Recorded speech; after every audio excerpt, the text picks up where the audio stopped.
Okay, I think we're live. Let me just check a few things first. Make sure the actual stream has received the footage. There we go. It's looking good. Let me turn on volume, make sure I can hear myself. Looking good, looking good. Off to a great start. I don't think anyone's here yet, which is normally how it is. As people start to stroll in, we'll get to it. So yeah, shiny Virizion hunting, hopefully for the last time today.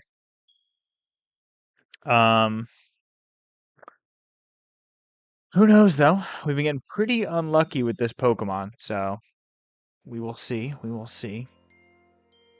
Low latency, yeah. Okay. Probably should have an ultra low latency. That's okay. I think it's about an 8 or so second delay. Wow, we're already loaded in. Okay, I'm gonna reset. Um I'm gonna try a new method for doing resets this time. Just in case last time we weren't in fact getting unlucky and it was just not working. I looked into another little round we can do to hopefully get us our Pokemon. And it's pretty close still. It's right down here. Oh, Alpha Sock. Not really what you want to see. It is... Wait, what? Hold on. Maybe I don't know where I am. Wait, what? No, this is the right spot. Okay. Yeah, we're going to be running this loop, I think. We're going to run it a couple times, just as a test. Make sure we're getting some resets, I guess. I think this is it. This looks right. Pretty sure Virizion's in there, so that's why I'm not saving it, because I don't know for sure. Yeah, we run to the staircase, then run to the corner. We might actually be able to not even worry about the staircase, just do this. Kind of hug the wall. I think the sock is going to kind of be mad at us the whole time, but that's okay. We could defeat it, but I think it'll just respawn, so there's not really a point.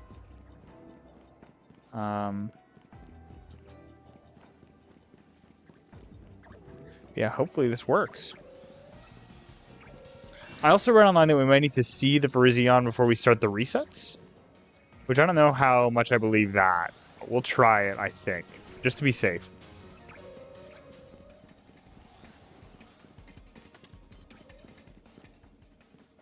Okay, you know what? I don't really need to run these. Let's go take a look at the Virizion real quick, just to make sure it's where I think it is. I believe it's in here, so I think we're in the right spot.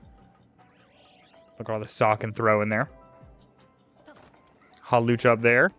And not shiny. Okay. Off to a great start. I think I'm going to load the backup save, which should put us outside of, whatchamacallit, outside of hyperspace. So we have a little bit more time.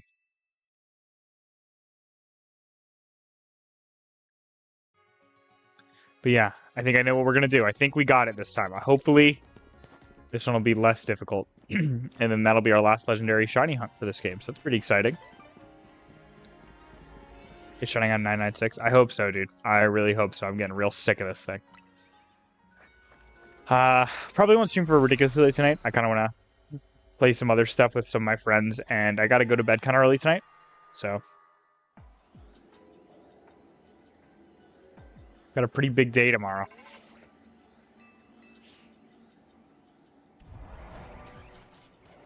Okay, I'm trying a new method now out of my hands. Just because, you know, I don't think our previous method wasn't working. But a little better safe than sorry, you know what I mean?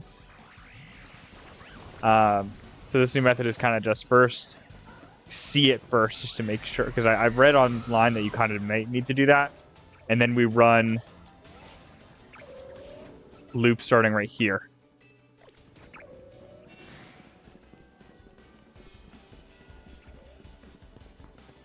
Go up the stairs a little. If this sock would leave... This sock really needs to leave me alone.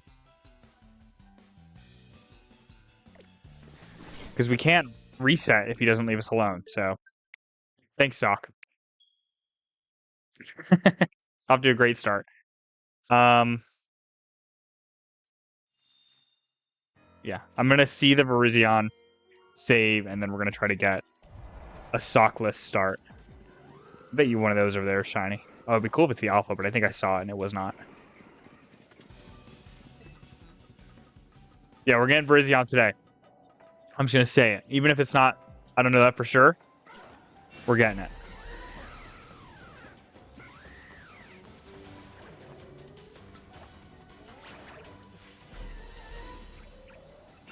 What just saw me? Dude, leave me alone, please. Like, I want to save right here, but I can't.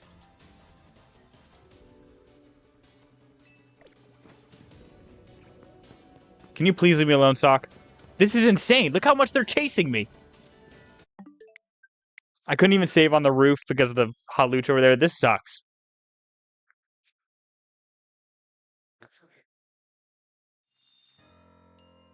Okay, we got it for real this time. I want to get the maximum amount of time in our donut, so.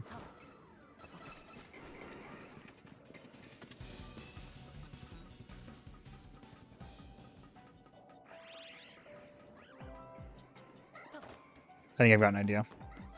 It'd be crazy if it's one of these. So there it is. We've seen it. So now it should respawn. Okay, and this Halucha just chased me off the roof. Are we serious? This is some kind of sick joke.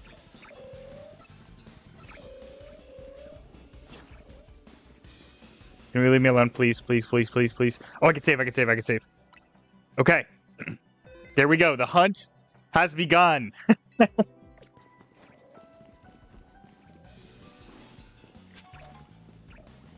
Okay, make sure the encounter thing is working. I probably should check that first.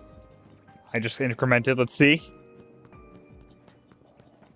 Please. Yes, it's working. Okay. I was waiting for the stream to catch up.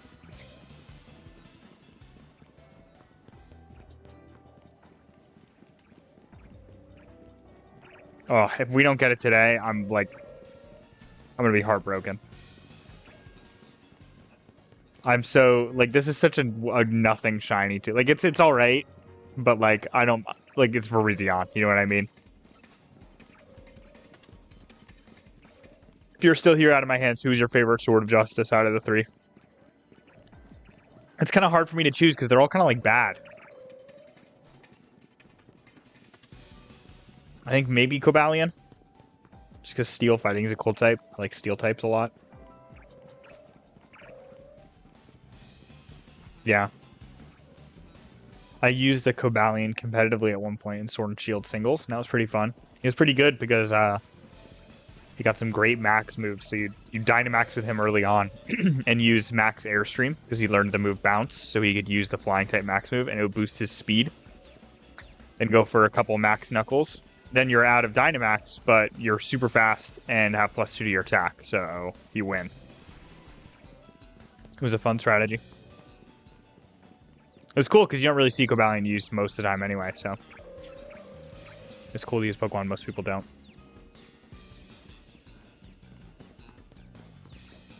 These Sock are going to be bugging us this whole time, dude.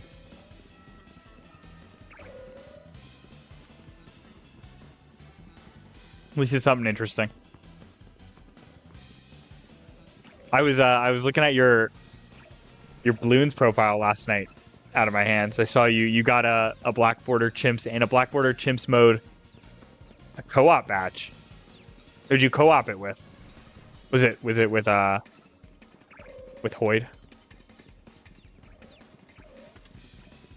I don't think it was, because I think I looked at his account and he didn't have any.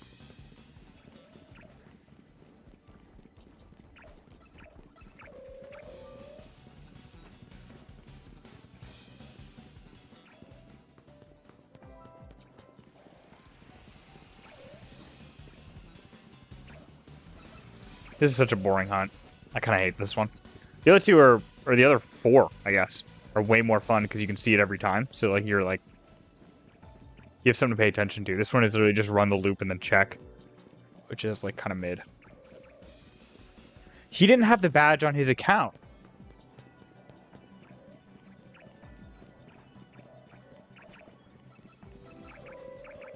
I'd be down to do him with you tonight after stream. Whenever that may be. Probably a shorter one, so. You only get it if you never close out. So maybe close out of the tab by accident or something. I don't know. Maybe I'll have to look again. Maybe it just hadn't updated or something. I don't know. What map was it on? On something cool.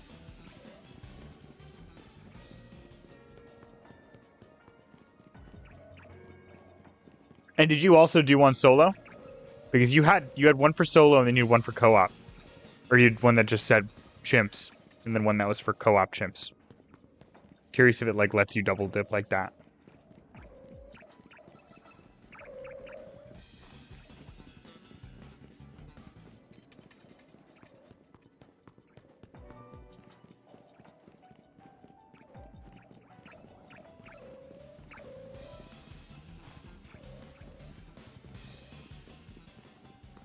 It was on Cracked. I don't really know that map, to be honest.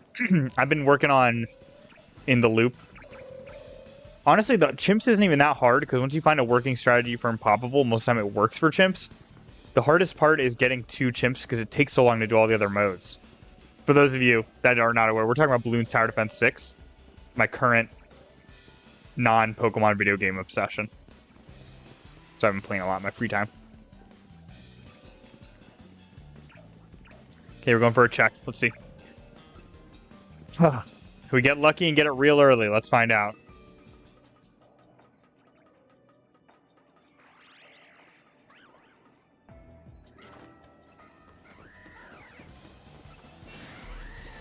Nope. Any of you shiny? Nope.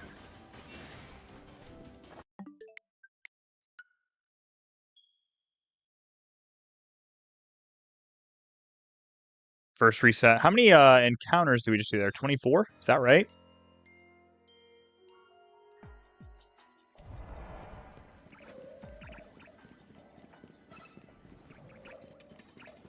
$24 per reset's not that bad. Pretty good, actually. I think we can do more. These sock are going to be so annoying. I might turn down the Pokemon noises. I'll have to do that on the next reset, because I think the game saves when you do that, but we'll see. I don't think I've encountered the last 2 encounters. I was taking a sip of tea there. I got a pretty monumental day tomorrow. I got to wake up a little early. I got a job interview, so that's pretty exciting. Pretty technical one. I was given a list of things that I should somewhat be ready to discuss. A very lengthy list. It was 10 large bullet points, each with about 8 or 9 smaller bullet points under it. So it was like an 80 topic, almost like list. So I made like a study guide for a job interview. I wrote like a little sentence at least, most time closer to a paragraph about each topic. I think I'm ready to talk about all of them. So fingers crossed that goes well. The best part about getting a job will be not only will I have money to spend on Pokemon cards, but once I have a job and have a better idea of what my schedule is like, I can make a more consistent streaming schedule. So it'll be more apparent when I'm streaming. Just so you know, out of my hands. Don't mention our plans, because I want it to be a surprise. I'm definitely getting near the end of Paper Mario.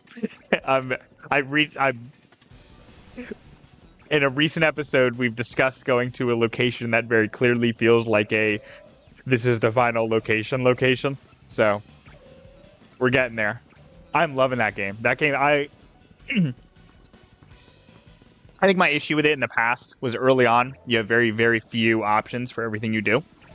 Like most RPGs, like you get your basic attack. In Paper Mario, it's like you get a hammer attack and a jump attack, and then you have like 3 partners, and it's very plot heavy early on. Like it's very press A through text boxes. But as you go further on, the battles get a little more difficult, and you kind of get more resources to be able to almost build Mario.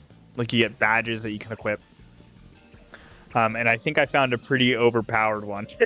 So that's pretty cool. When I played through Superstar Saga, which was the first, as far as I'm aware, Mario and Luigi game. Obviously not Paper Mario, but comparable. I found like an insanely broken build. I think you'll get a kick out of this out of my hands. So you're the type that likes to break RPGs with character builds, I feel. Where I had a badge that was just like plus, I think, 0.5 to your damage for each mushroom in your inventory. And the way plus damage will work in that game is it wasn't adding it to a stat, it was just adding it to your damage. Team event just ended, and we got 4th place. And we got 12th place for players. Oh, and balloons. Okay. Nice, dude. So it would add to your damage. So, like, if I had +2 to my damage, it wasn't +2 to my damage stat. It was plus, I would, like, if I was going to do 1 damage, I would do 3 instead. And so what I did is I made it so I just bought a bunch of cheap mushrooms, so my inventory was full of them. And it was plus, like, 10 or something to my damage, which is pretty big, but not game-breaking. And then I would just use a really, like, low-level, like, it was a bros move where it would just spam fireballs, but because it was but because it was plus to the damage I was doing and not to my stat, I would spam fireballs. Like, I'd hit you with like 12 of them and they do like 10 damage each, which is insane for that game, which is good because that game was hard. Super Paper Mario, nope. Mario and Luigi Superstar Saga was a very difficult game, and I played a lot of Mario and Luigi games in my life. I wasn't expecting that one to be as difficult as it was. This stock is like really on us right now.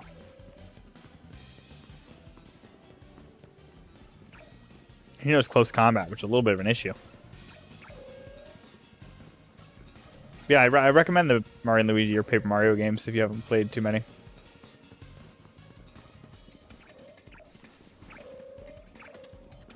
I'll try to be a bit more on top on the next team event, because I think I'm finally at the point in balloons. Wait till we play the next game. Quite unforgiving. Oof. Really? Well, I'll have you there, and you're the expert, so...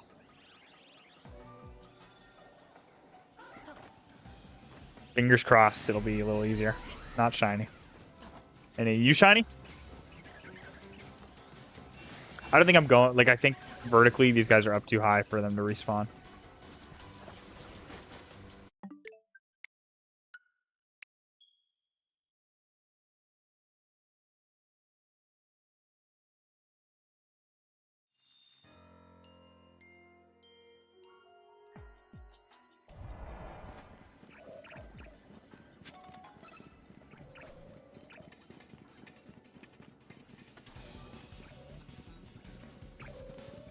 Trying to think about the most difficult RPG I've ever played.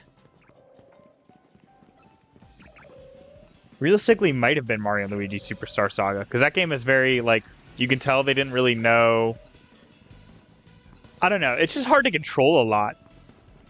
And then the later Mario and Luigi games, like Dream Team, which I played as a kid a lot, and then Brothership, which I played on the channel. They were hard moments, and they were hard, like, Brothership, the only times I really struggled were on the DX bosses, which are completely optional. And like, if you go watch those videos, I got pretty frustrated there. Like, you could tell I wanted to stop, but I was like, you know what, I'm gonna beat every boss in this game. And those were kind of pretty unforgiving. But once I kind of figured out how to use battle plugs, which are kind of like the badges in those games, I found ways to almost give myself extra turns. And that didn't make it easy, but it made it easier. Like, I, at that point, knew I could beat the bosses. It was just kind of like, I really need to think.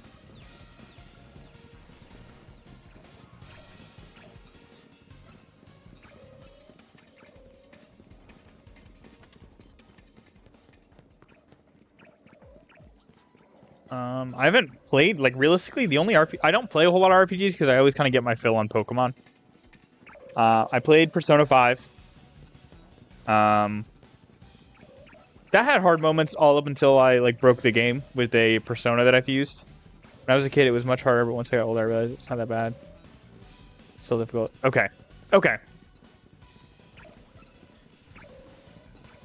And again, if I'm ever, like, stuck, you'll be there, so. We should be good. I'm looking forward to it, though. I really am. I've heard so much about the game we're talking about right now. Trying to keep it somewhat hidden, even though you've mentioned it in previous streams, you know? Be a cool little surprise.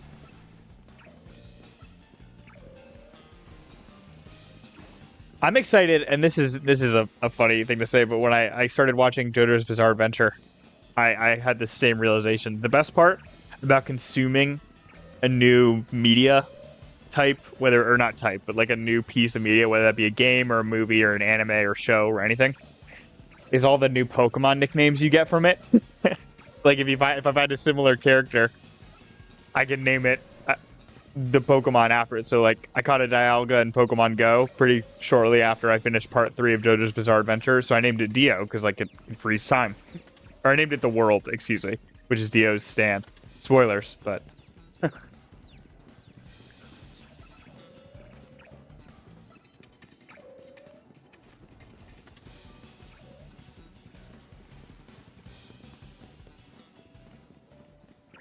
fingers crossed to get Virizion today. I would very much love that. Then I can start playing ZA recreationally again. Can mess around in it on my own. There's like quite a few shinies I want to hunt in this game, but all of them would kind of take me away from where I want to be to shiny hunt Virizion, so I've been kind of ignoring them. Been doing a little bit of shiny hunting in Sword and Shield, some Masuda method in there. For some Pokemon. I'm playing Balloons. Been struggling to oh, Kirby just updated. I like a lot because of his wagginess and political commentary, but I imagine he'll get frustrated at times. That's okay though. I'm gonna be real with you. I love when a game, I don't like when it's always frustrating, but I do like, and old Pokemon games make me do this a lot. I can't believe we're already almost at 1,000 encounters. Old Pokemon games, like especially when I go back and I play them with the idea of like, I'm gonna not min-max this. Like I'm gonna have a weird team with like bad Pokemon just because I like the Pokemon. And I like kind of getting my butt kicked by a boss and then walking back up to the boss and kind of pressing the menu button and looking at your team and go, okay, where do I need to strategize? What I can't just brute force my way through this. Where is my like foot in the door? And being able to do that in a game and clear, like, as long as the objective in the fight is clear, as long as I know where or how I need to hit the boss, and it's not like a guessing game there, or it's not like really up to chance. Some chance is fine, like critical hits, that's okay. As long as it's me dealing the crits and not getting crit. It's kind of cool. It makes you kind of assess your team's strengths and weaknesses and go, especially if the bosses are different enough to where it's not just the same answer every time. You can make it as easy as possible if you care to grind a little bit. But I kept the train moving. Yeah, I don't like grinding.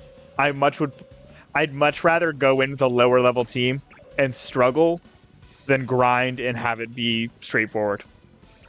Because if you grind, the whole point, what grinding does, especially in Pokemon, is it takes away. Overall, there's so much I want to talk about. Overall, grinding a lot of the times in RPGs doesn't reduce the amount of time you're going to be in an area. Because the time that you would spend being stuck is instead just spent grinding. So like, if I was training on level 10 Pidgeys to beat Brock, I could have also just fought against Brock a couple times, and it could have been maybe a slow battle, or I would have lost once or twice, but it probably would have been a comparable amount of time. It's so much more fun to say, I'm 10 levels lower than you, but I have a human brain, and I can figure this out. And then when you beat it, it's so rewarding. My throat really feels like... I can't really hear myself super well because I got headphones on. My throat... Does my voice sound weird at all? Doesn't Superstar Saga have a low chance to drop equipment? Yeah, but I never grinded for equipment. Not once. I played that game just like I played the modern games. And I think that's why it was difficult in the end. But once I saw that cheese strat, like once I saw my line, I was like, there it is.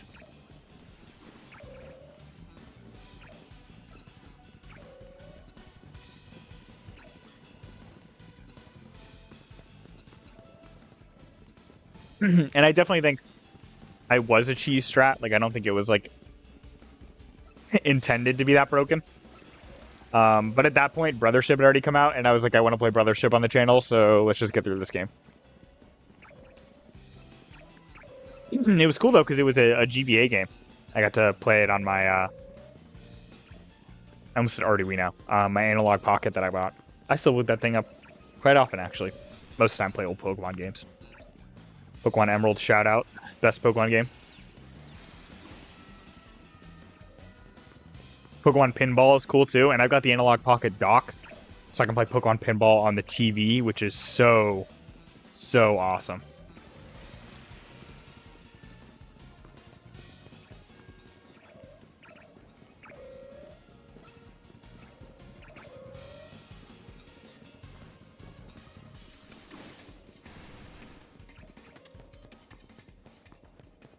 Pokemon Pinball is a goated spinoff for sure.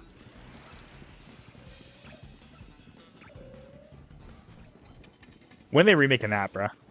Or when they expanded on, we made make new Pokemon Pinball.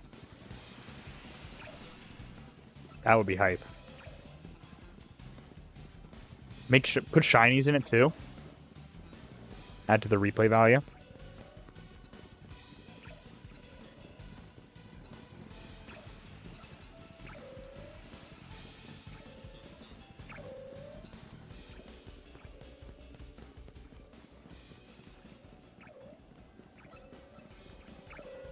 Pokemon Pinball was I got it secondhand off of eBay.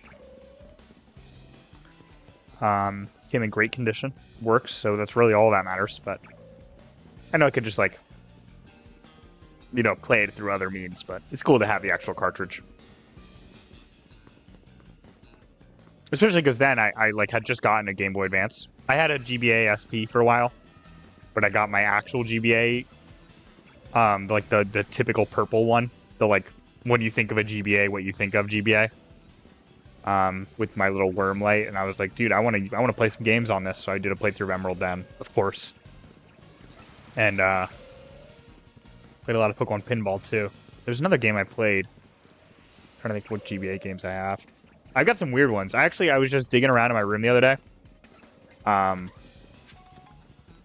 and I found a copy of a Jimmy Neutron game for the Game Boy Advance. I don't ever remember even playing it. I have no clue what is on that cartridge. So, probably boot that up one of these days. But just play some Jimmy Neutron, right? Hey, Virizion, can you be shiny, please? We can definitely reset for a little longer here. Oh, but if it's shiny, I want to have comfortable time to catch it, so let's not. I have a Lord of the Rings game on my GBA, which is hilarious because I watched Lord of the Rings for the first time within the past year. So not when the GBA was the newest game, or the newest handheld. What else do I have on GBA? I've got Emerald, I've got Ruby, I've got 2 Leaf Greens. Pokemon Pinball I've got. The Jimmy Neutron Lord of the Rings. I have a SpongeBob game that me and you talked about. I do remember that game, and that game is bad. That game is very, very bad. I played it on an airplane once. I got pretty vivid memories of that. I was like, oh, what games do I have for this GBA SP that I just found? It was my dad's. It was just like in a drawer somewhere. And I was like, oh, I know SpongeBob. Yep. That's about all I could say about the game is I knew SpongeBob. I was probably like 9 or 10 playing, and I can remember, like, I have a very vivid memory of one specific screen because there was a jump that was just like, it was pixel perfect. And it was just like, so, like, no, there's no reason I, as a 10-year-old, should be struggling with a SpongeBob platforming game right now. I just turned it off. I was like, not my problem. I don't even think the game could save. I think there was just like, weirdly enough, I think it was a password system. Maybe. I don't really remember too much, but maybe that's the next game on the channel. This is my SpongeBob GBA game. That or just my Jimmy Neutron GBA game. I've got a little bag of all my GBA games. It's like sitting in the corner. I can like see it right now. I'm trying to think what's in there. Really not a lot. My first actual console was my DS, so I got a lot of weird DS games too. I have a Shrek racing game. I've got a Cars racing game, like the Pixar movie. I would just play those games and break that. What are there? I have 2 Phineas and Ferb games on my DS. So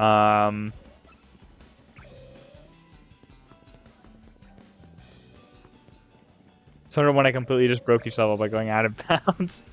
And you're playing on the DS one, so I bet it was even easier to break the GBA one.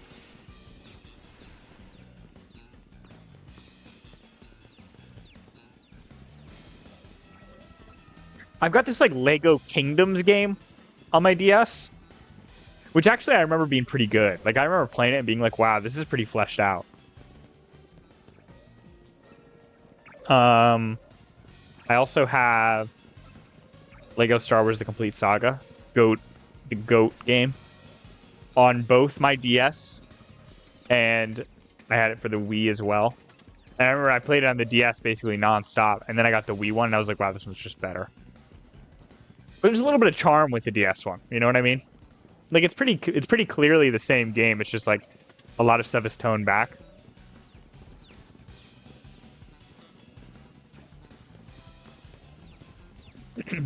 There's like I think a comparable, if not the exact same amount of levels and stuff, so that's pretty cool.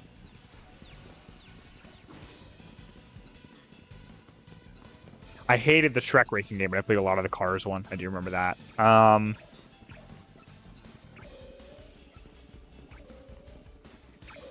What other DS games, like weird niche ones, did I have? It's a good question. Because, like, obviously I had, like, Pokemon Heart Gold and, like, Diamond, Pearl, Platinum. I had Soul Silver as well. Black and White 2. But those are, like, yeah, of course I did.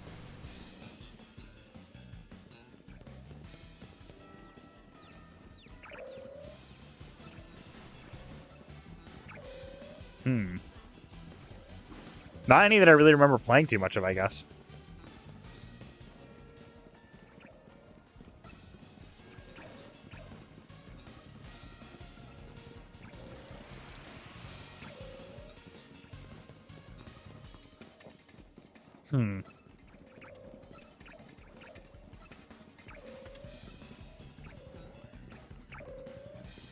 Okay, about time for a Virizion check. Please. Please be shiny.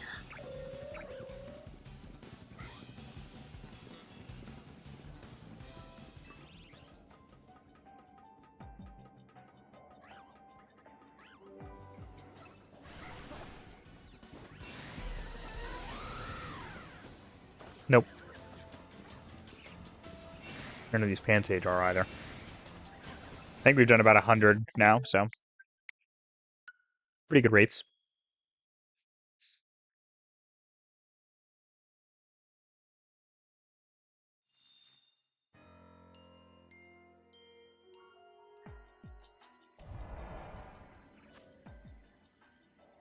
Yep.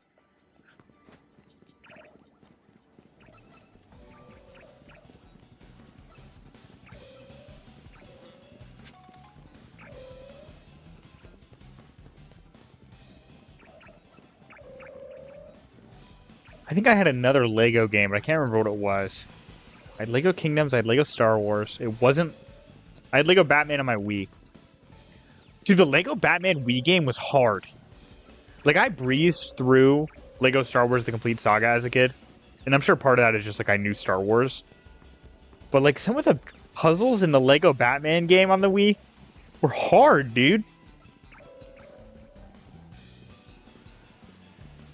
Yeah, I played through Saga more times than I can count. I think I have my original save on it. Oh, no, I don't, because I don't have my original Wii. And it's stored to the console. Dude, I've been thinking about going back in either in my free time or maybe on a stream. Playing some Complete Saga.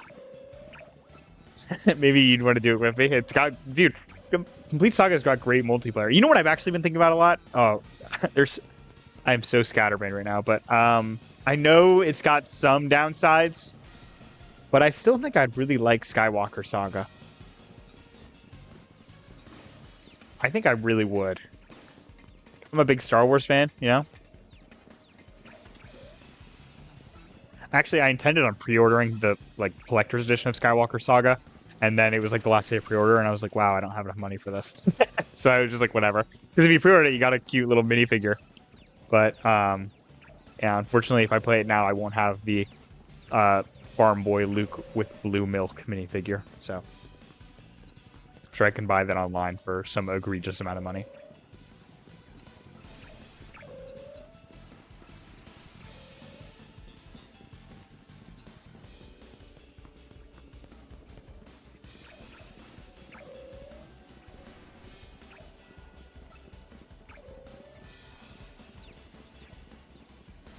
Got an email from a a Marines recruiter. No thanks. I'm all right. I'm not the best swimmer. That's not really true. I'm pretty good at swimming.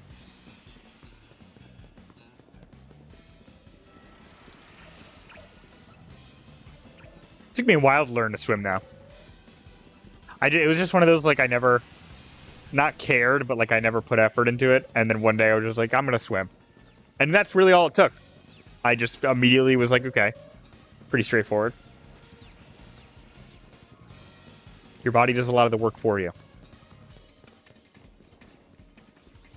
I don't know why I'm talking to you guys. I guess maybe if there's someone here who doesn't know how to swim, there's a fun fact.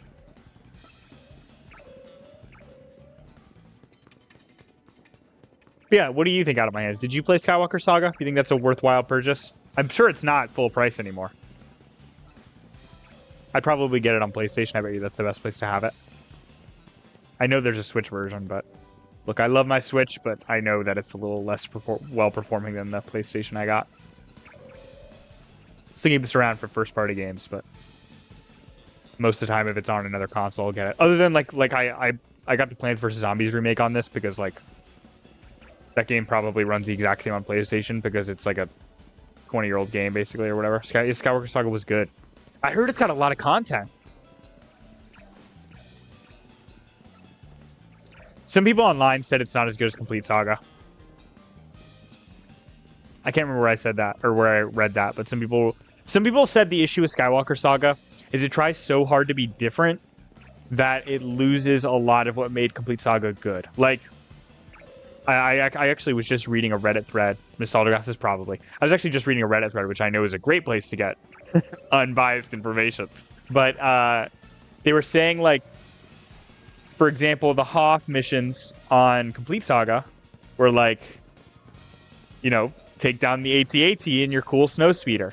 And then the Hoth missions on Skywalker Saga were like, deliver this crate to X general who's never even actually in the movies. And it's just kind of like a fetch quest as opposed to like you're playing the story. But I don't know. I know that there's a whole lot more to do, and that's quite impressive because Complete Saga was not a small game. Complete Saga, probably one of the larger. For some reason, I thought that was shiny for a sec. It's not. Which were noticeable if it was. I really hope this is resetting the Virizion. If this is another, I think maybe last time we weren't every time, and that's why it took us so long. But I don't know.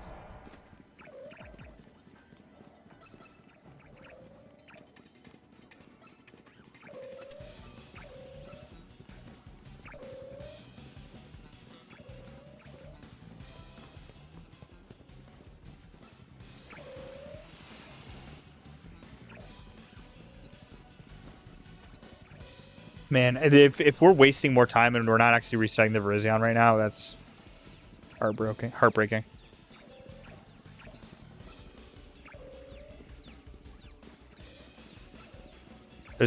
Well, no, I was just saying like an example. Like I think the issue that they were trying to highlight was that Skywalker Saga has more missions, but a lot of those missions are just like monotonous fetch quests that don't really add anything.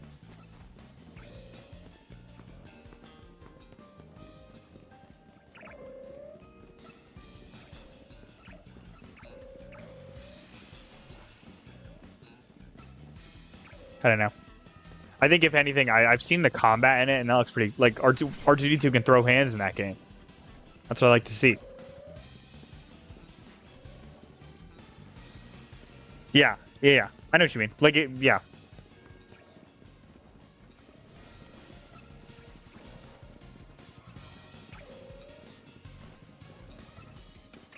You know what I'm stoked for is the Star Wars racing game that they're working on. Hopefully it's good. Star Wars games are very hit or miss.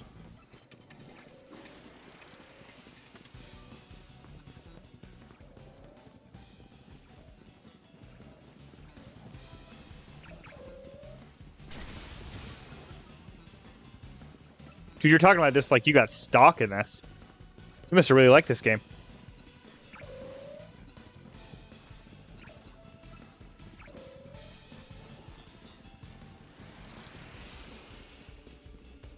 I'm like a Star Wars fan who like look, the sequels aren't great, but like they're Star Wars, so I didn't hate them. So, it's more of what I love. I'm gonna like it, and I think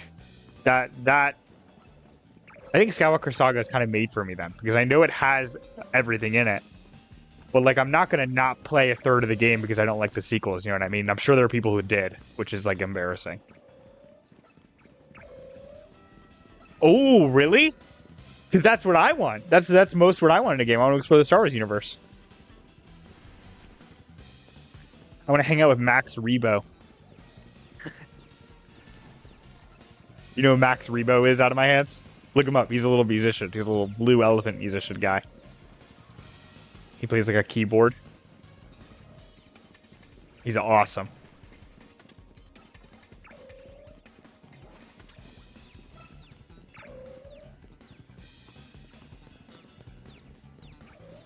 I want to say he's in Jabba's palace, but I don't... I think he is. I'm pretty sure he's in Jabba's palace. There's like 20 hubs that are quite big. Okay. I assume it's like Coruscant is probably one of them. What else? Probably Yavin Base. I bet you the Death Star is a hub. That's kind of cool. I don't know. I probably will play Skywalker Saga then. I might keep an eye on it and wait for it to go on sale and pick it up. If you ever notice it's on sale on PS5, out of my hands, let me know. All right. Enjoy your food.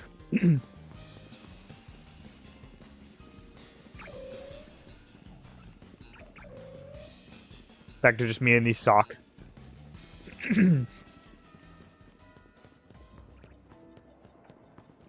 Gotta think about what I'm eating for dinner tonight, honestly. I got a lot. I can make. Spaghetti and Alfredo sauce is on sale this week, so maybe some of that. I bought some of that. Some of that in the cupboard. I don't have any like chicken to put with it, but just a pasta and sauce type of night. I'll figure something out, I'm sure.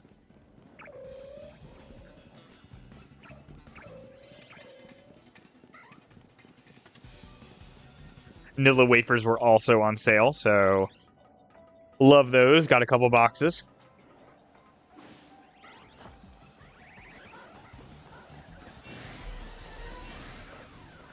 Are you being reset, Virizion? He just said no at me. He just shook his head. Did you see that? He's got an attitude. I'm really nervous this isn't working.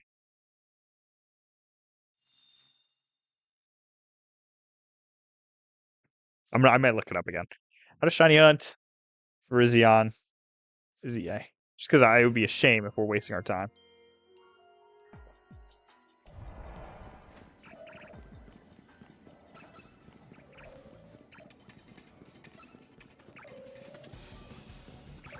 Currently got an ad. Okay. Pass the ad.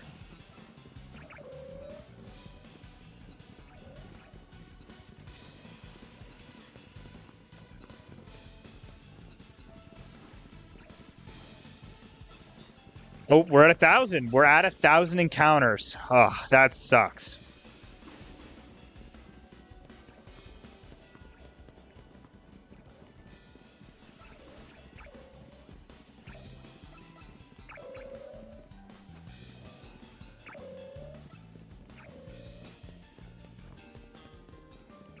Hopefully not many more. We are well over odds at this point. I guess it's only fair, right? We only went over odds one other time. So, of course, we're going to go over odds again at some point.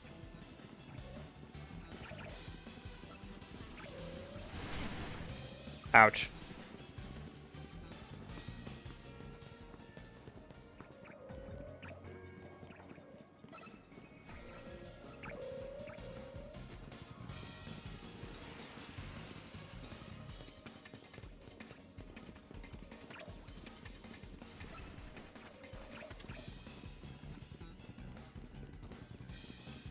Ugh. Okay, this is definitely a good loop. This definitely is considered...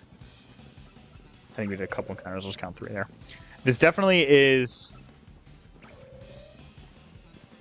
think we're actually running, like, we're running farther away than we need to, which makes it so we're taking a little more time, but better safe than sorry. You know what I mean? I would hate to have a billion resets, and then none of them have actually been resets, so...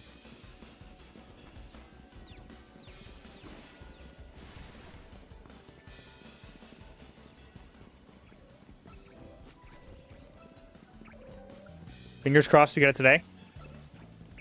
If not, I don't really know what to do. Guess we'll hunt it again at some point. I am looking forward to being done with this, though, because I've got a plan. I've got a couple plans for hunts I want to do. Man, I think you guys are going to get a kick out of them, so...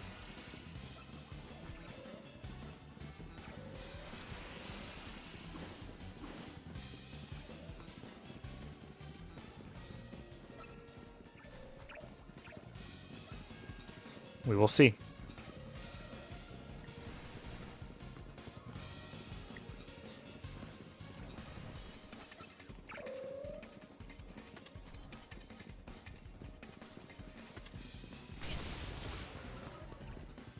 My cat's been a bit of a pain recently. Xavier's been doing stuff he shouldn't be. I don't really know how to like reprimand him. I kind of just yell at him a little. If he's somewhere he's not. Most of the time he's trying to climb behind the TV, and I don't really want him to. 1, because he might knock stuff over, but 2, I mean, I don't want him to get hurt back there. It's kind of a pain to get to him back there. So if he gets hurt, I can't really help him super easily. Like if he gets tangled up in the wires or something. So I'm trying not to let him go back there. And he'll get back there, and I kind of just... Xavier, get down. And try to grab him. I think that's the way to do it. I think just, like, make it clear that he's not allowed back there. But, I don't know, I've never, like, personally owned a cat before. It's a very new experience. Since this little guy, as much as I love him, he's kind of just thrust upon me. You know, I wouldn't trade him for the world. But I wasn't really prepared to all of a sudden become a cat owner. But I think I'm making it work. I think I'm doing an okay job. He seems to like me. So, you already see... He went from sleeping in the corner of the room, hanging out on the bed with me, so I can tell he likes me. Which is always nice, you know? Always feels good when an animal likes you. My spider's doing well. I got Majora, my jumping spider, eat again the other day, so that's awesome. Jolene has not been eating, but that's pretty normal for tarantulas. I think she's going to be molting soon. I've been saying that for the past, like, 2-3 months at this point, but now she's really displaying the signs of it in the refusing food, so. I should be prepared to handle that. Kind of just becomes, like, a don't bother her for a couple days type of situation. And I don't really bother her most of the time anyway. Stop in there to give her water. Try to offer her cricket every now and then, but otherwise, she just hangs out. It's funny, though, because her and Majora operate on very different schedules. Majora is diurnal. She is nocturnal. So, basically, no matter what time of the day I go in that room to check on them, someone's up. Although, even if Jolene is awake, she kind of just is very slow. You know? Sits in her web most of the time. She made, like, a little cone that she hangs out in. And I can tell she's hungry because she'll, like, stick her head out the front of the cone. And it's like, okay, you're looking for a cricket right now. Let me go grab you one. With Majora, it's a little harder to tell because he's always exploring. So I kind of just every now and then offer him one. Or if his abdomen starts shrinking a little. That's how you can tell he's hungry. I miss the inside of his enclosure most days. I try every day. Because he needs a lot more. You can't give jumping spiders a water bowl because they're tiny enough to where they might hurt themselves or drown in it. Julian, on the other hand, she's fine. She's got a water bowl. And I know she uses it because every now and then I'll walk out there and there'll be a little dirt in it. Like, I didn't put that there.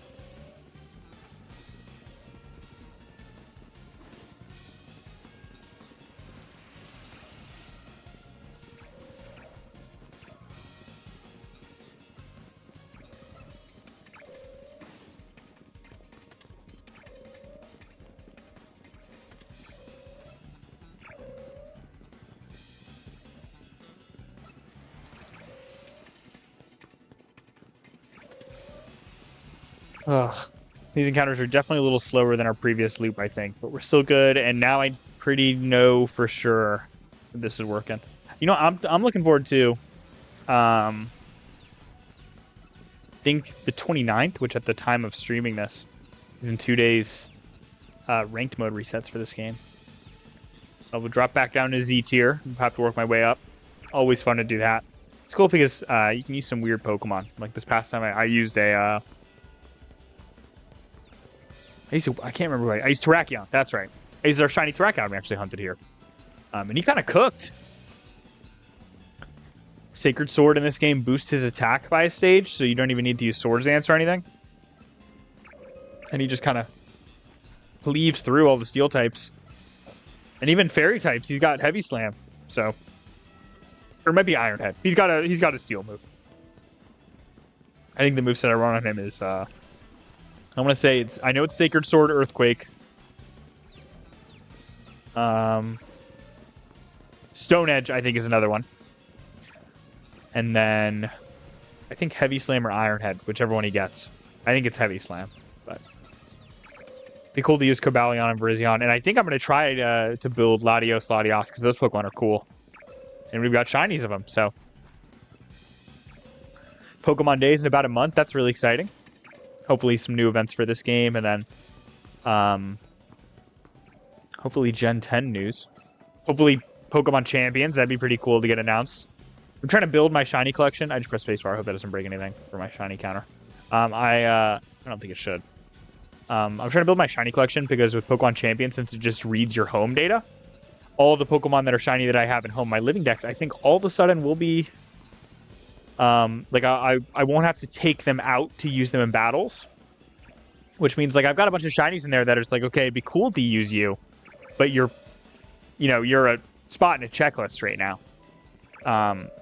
And Pokemon Champions will make that way easier. This is kind of funny. I've been shiny hunting most of the time. I try to go for 2 of each Pokemon, at least fully evolved Pokemon. One to keep in home and then one to use competitively. And most of the time the one that I quote-unquote use competitively doesn't even get used. It just sits in the box somewhere because I never build the Pokemon, and then when I do, I like forget about it. But like, I recently shiny hunted Pheromosa, and I shiny hunted 2 of them. And I got 2 of them. Because I was like, I might want to use one competitively in the future. Now it's like, there's not really a point. Which I guess, it's funny because I'm shiny hunting Virizion, which I already have one of. But I might, assuming that's how it works, and I can leave them in home and still use them in Champions, which I'm pretty sure is how it's going to work. I may keep the Terrakion, Virizion, Cobalion, and then the Lati twins in this game to use for online ranked in this game. It'd be kind of cool. Because the sets you'd build are very, very different than you would otherwise. For Latios, for example, in main series, you'd want him probably to be max speed, max special attack. But in this game, speed stat's kind of bad, so you'd want him to be max HP, max special attack. Most of the time, that's how you build Pokemon in this game, is it's max HP, max attacking stat. Okay, be shiny. Nope. But yeah, competitively, this game is insanely different from turn-based games, which makes sense, but it's weird when building Pokemon.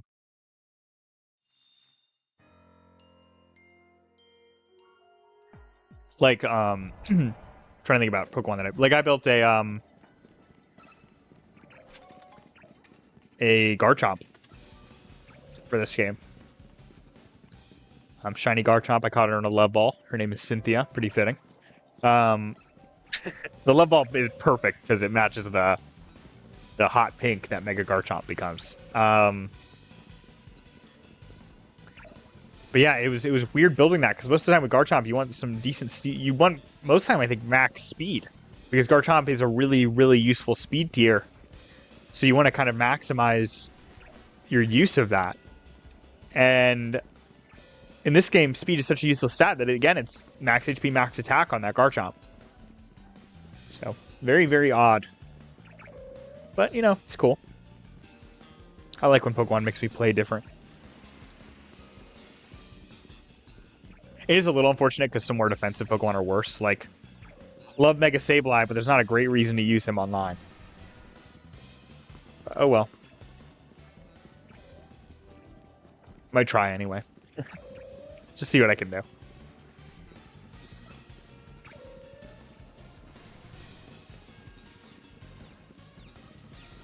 Opens the door for some other cool Pokemon though. Like, I think Glaceon gets a decent amount of play. Pretty nice. You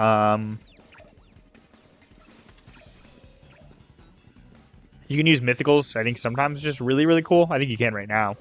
Most of the time they don't get any use at all. You can't really use mythicals except in very specific formats.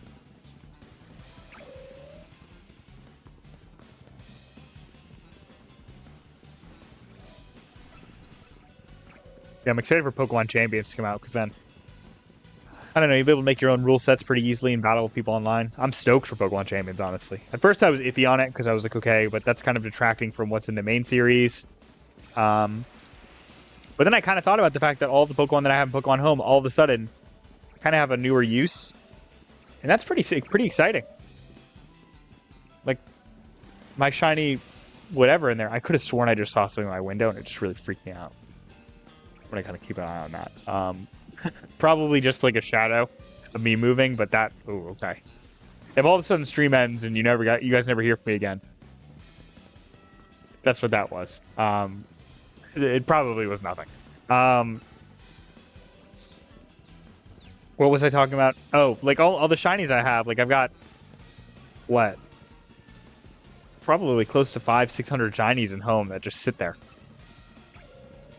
I can now build all 63 shiny Alchemy into competitive Pokemon and take you down with 11 unique teams. They'll all be unique Alchemy. So there's that. Alchemy's okay. Not great. It's got a unique move, I think, with Decorate. So that's pretty cool. That is a niche in doubles, I think.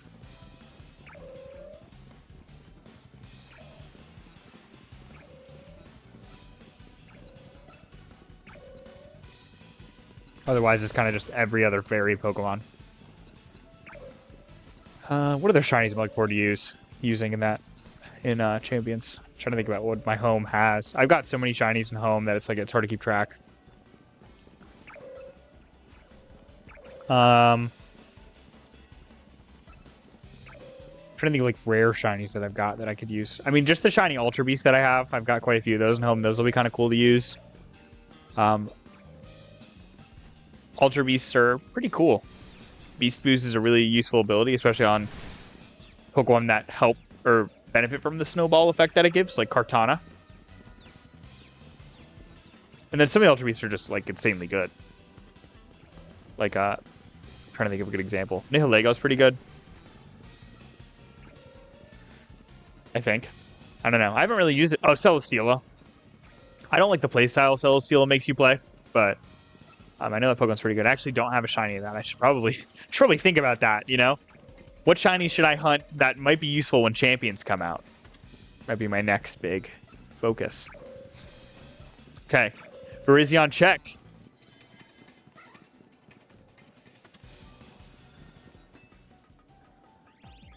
We're nearing double odds, so hopefully this is it.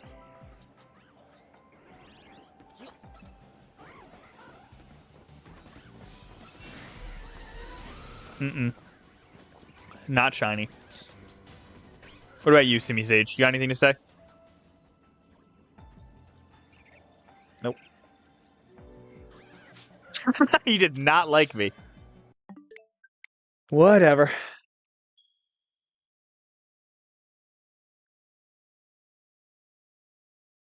Oh, whatever indeed.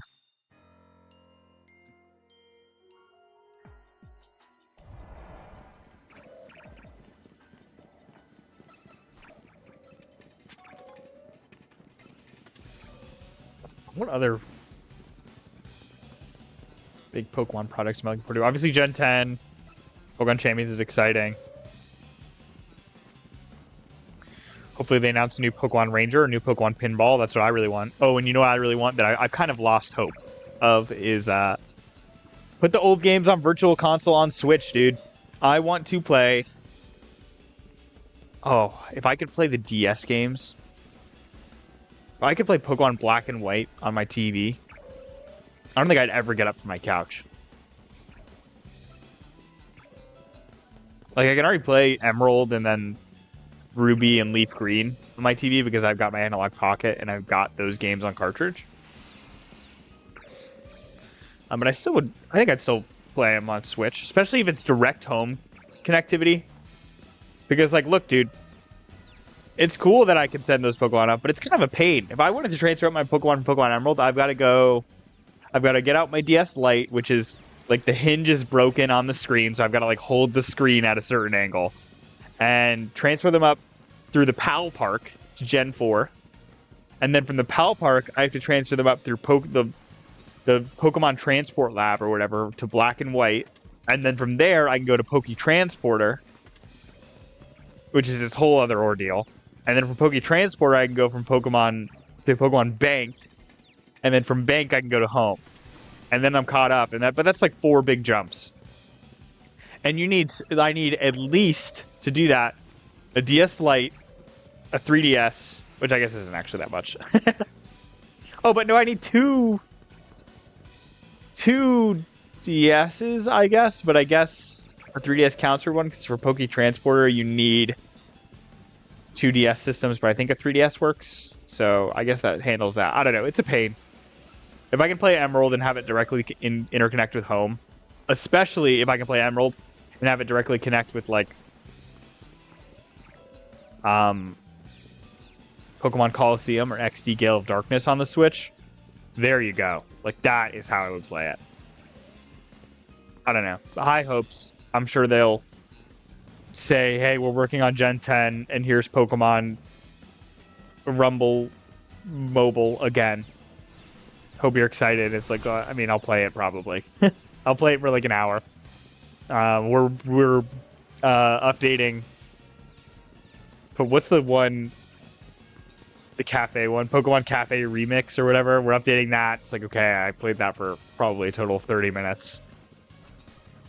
And you can see Mewtwo again in Pokemon Go. It's like, awesome, thanks. See you next February for the same 3 things.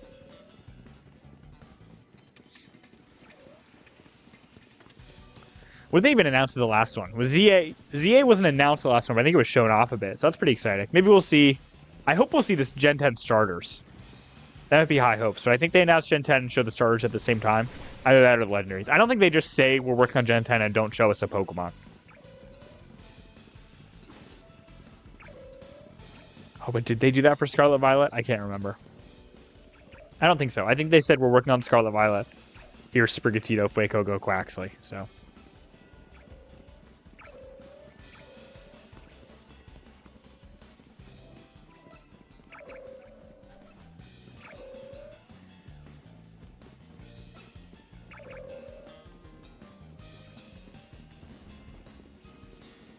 If I got everything I wanted, it'd be Pokemon Ranger, like new Pokemon Ranger, Virtual Console games, and like honestly, like I'd like you guys to, but I know they're working on Gen 10, so like I'm not like, I feel like that's a given. They're gonna announce Gen 10,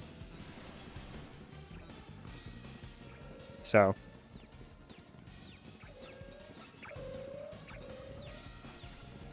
Make Pokemon cards easier to buy. I don't want to pay $300 extra to a scalper.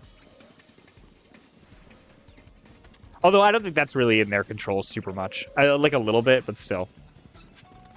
they could just print the cards a bunch more, and that would kind of destroy the secondhand market. And I don't really want it to collapse. I just want to be able to walk into a store and get a pack of the new set just because, you know what I mean? Like, I don't want to have to sit out and camp outside the Walmart because I heard from some dude in an alley that it's getting a restock at 7:30 specifically on Friday, and it's going to be sold out by 7:45 the same Friday. Like, I don't want to do that. I want to walk in and I want to pick up Ascended Heroes, a single pack of it, and pull nothing from it anyway, but, like, you know, I got to open the pack. State of Pokemon cards right now is upsetting. As someone who's collected Pokemon cards my entire life and has not once really cared about the actual value of my cards, I'm just like, look, this is my favorite Pokemon on it and it looks good. It sucks when I can't go even try to pull for my favorite Pokemon. And that's not, I don't think, a, like, shocking revelation either. I think most people feel that way.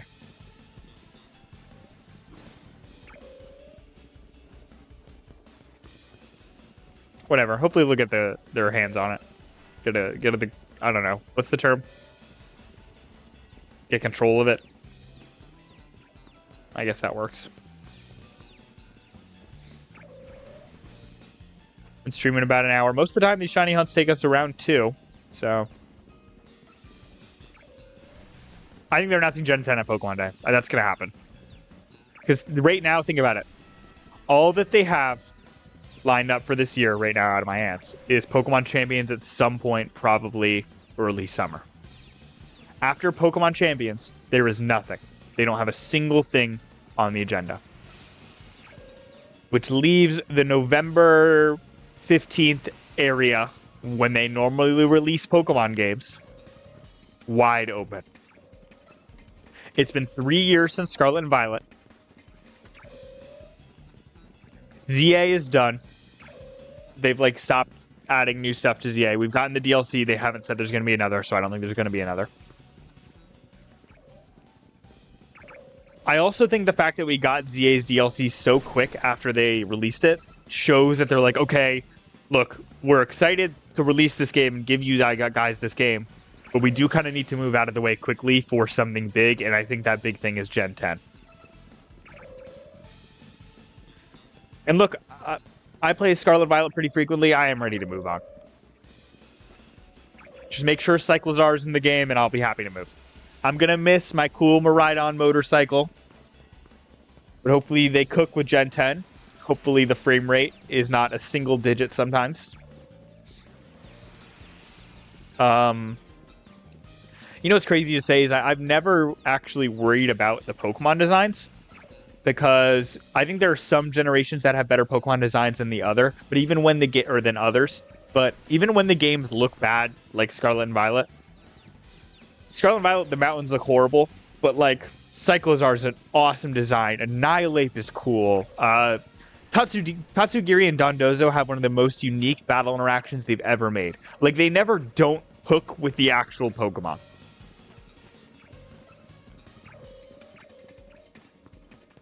So I'm not really worried about that. I'm just excited to play it, whenever that may be.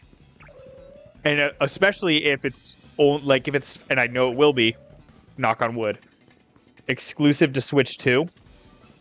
I know that's going to cut some people off, that they won't be able to play it if they don't have a Switch 2. But if it's exclusively on Switch 2, there'll be way less performance issues. There'll be way less... Like, I think that's why ZA doesn't look visually incredible. It's because this game does still need to run on Switch 1. And nope, please don't do that, Xavier. He's trying to step on the keyboard right now. I think if this game didn't need to run on Switch 1, the Windows would be 3D.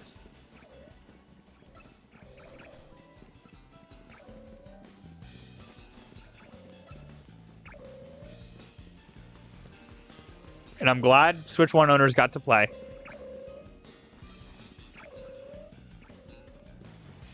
But if you want to keep playing the most recent Pokemon game, there's going to be a point where you need to have the most recent console. Okay, you want to go over there, Xavier? Go ahead. Just don't step on the keyboard, please. Thank you.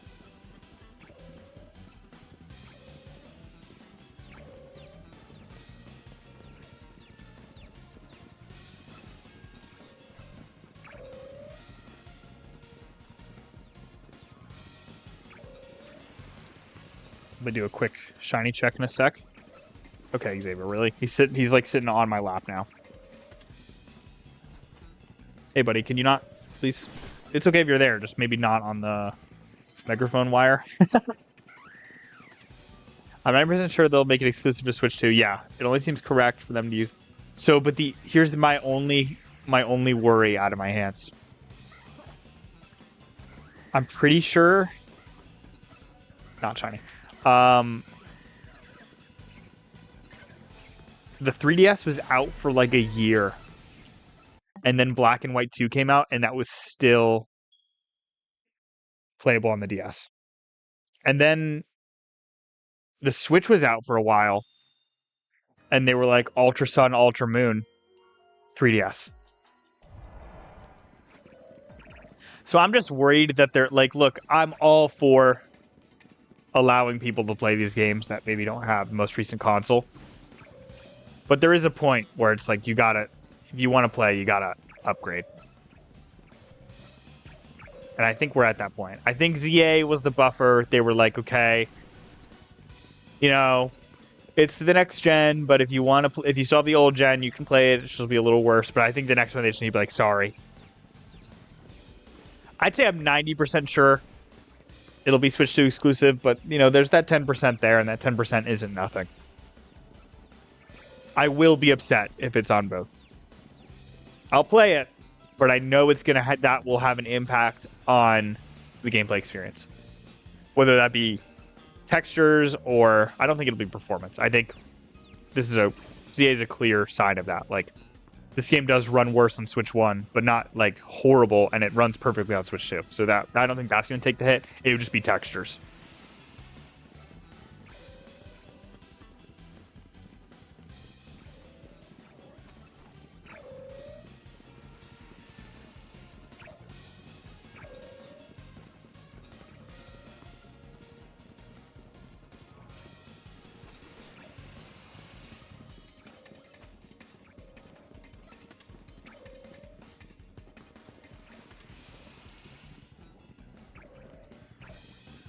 I don't know. I also hope... You know what's weird, though? And let me know if you have ideas for how they're going to handle this out of my hands. So, are you aware of what Pokemon Champions is? Are you somewhat up to date on what that's going to be? As long as you know the general idea of what it is, you're ready for this next point I'm about to make. Oh, wait. I'll wait for you to reply on that before I continue.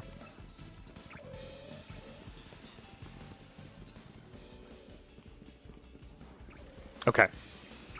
So they've said that Pokemon Champions, first of all, it'll be on mobile, which is exciting, but also that it will be on Switch 1. That's how they announced it, is that it'll be a Switch 1 app. I'm sure it'll be on Switch 2 as well. There's no doubt in my mind. Like, that would be insane. How is it going to work when, say, the Gen 10 comes out and I've got my I don't know, my grass berry starter, right? My grass berry, what would it be? Giant tree that has like wings. My grass berry tree that has giant wings. That's the Gen 10 grass starter. I'm calling it right now. When I want to use that competitively in Pokemon Champions, what happens if I get match made against someone who's on the Switch 1? Because that's a Gen 10 Pokemon. They can't play Gen 10. Uh-oh. Hold on. I just heard like a doo-doo. No! Okay.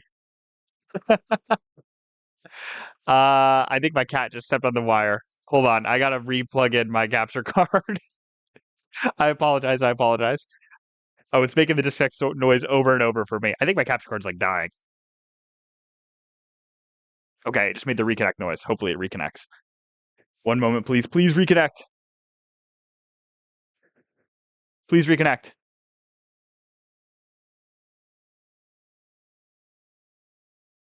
Oh, no.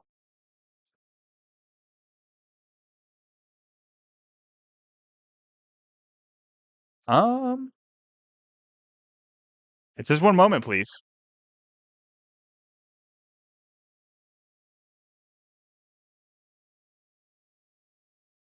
If I change source? No. Okay.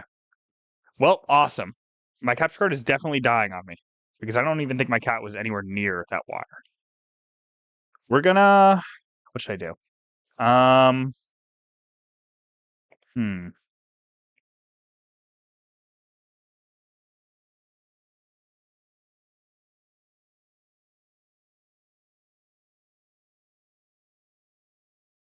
Give me just a sec to figure this out. Yeah, I need to restart it. I don't want to. Do I have to restart the stream? Maybe.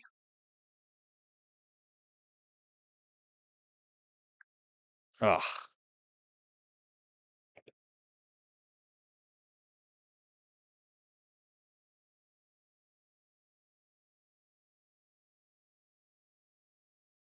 Yeah, I know.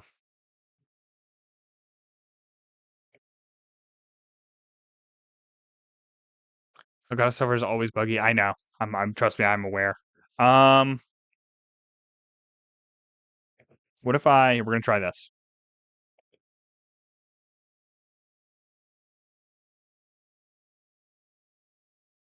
Oh, something just flashed. Okay. I apologize. We're gonna remove it as a source and then re-add it. No, it's totally not gonna work. Let me look. Hold on.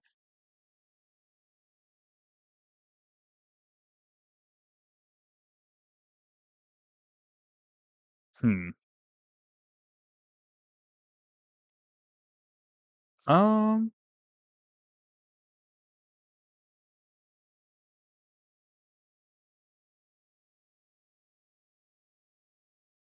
Let's figure this out.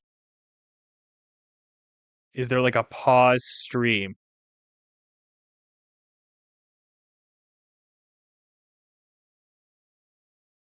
Huh.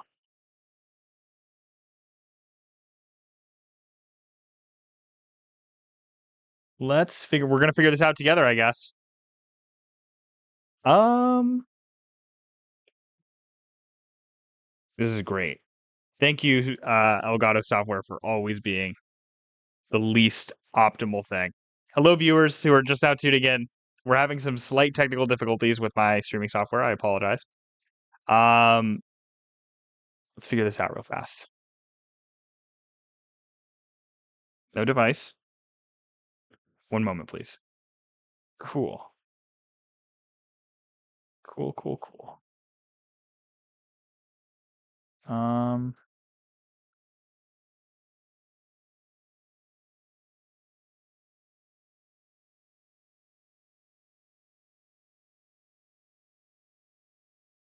trying something now. Hold on. We're back. We got it. Okay, I just had to activate, deactivate, and activate it. This looks good. I think it's back. I think it's back. I think we're back. We're back. Let's go. Okay. Thank you, Elgato, for randomly being miserable. Love you for that. I was worried I was going to need to end stream and like restart, but we're good.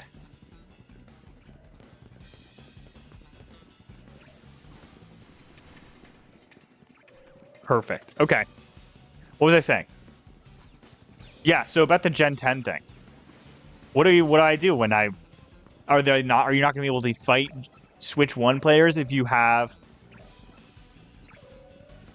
Gen 10 Pokemon? How are they going to do that? Because not getting the Pokemon is one thing, but like, at what point do they stop updating Pokemon champions? Because like when we're on Gen, we'll say 11, and that's on Switch 2, obviously exclusive. Like this is years from now.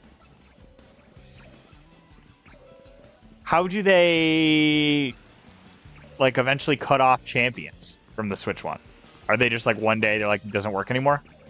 Or will it always be up to date? It's just you can't get the Pokemon, but like it can be rendered. I don't know. They're kind of walked themselves into a weird position there.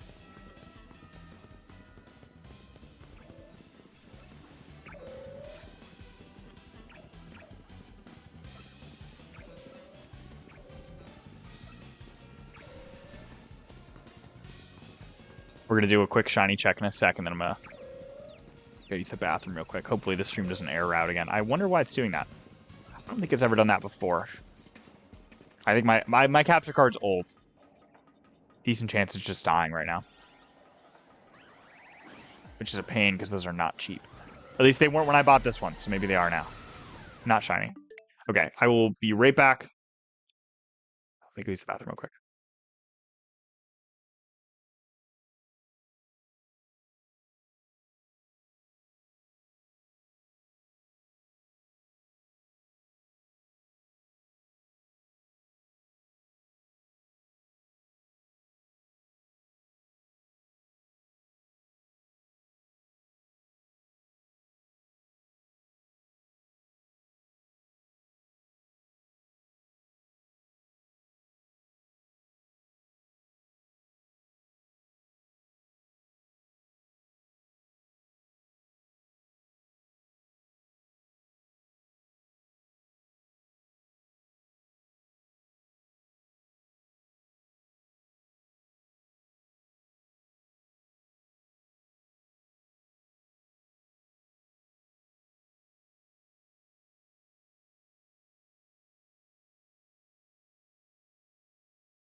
All right, I am back. Let's do this. I'm feeling it. And this one's it. We're getting Virizion right here.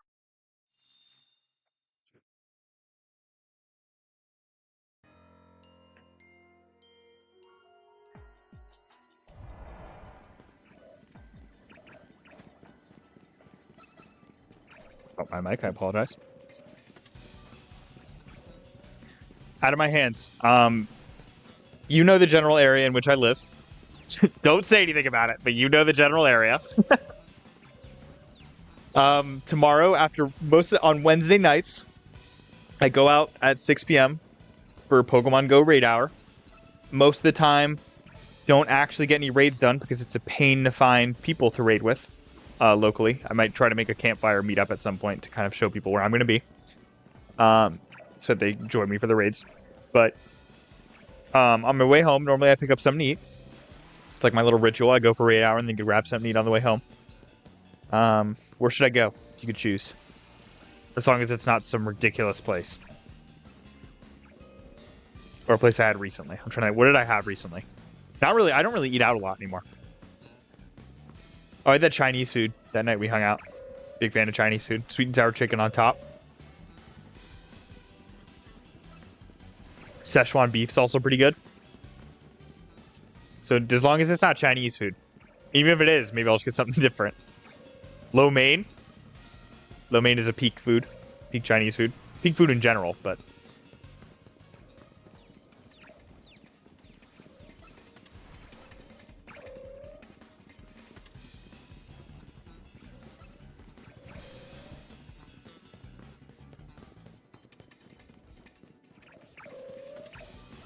So where should I go?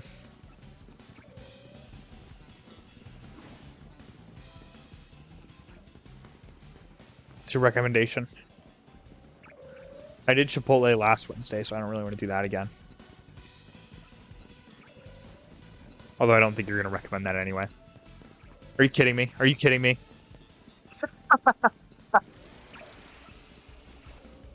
Did you say that? Did you type that right as I said that? Obviously, it's delayed a little for me, so it's like a little weird. Like, I can't really tell, but that's hilarious.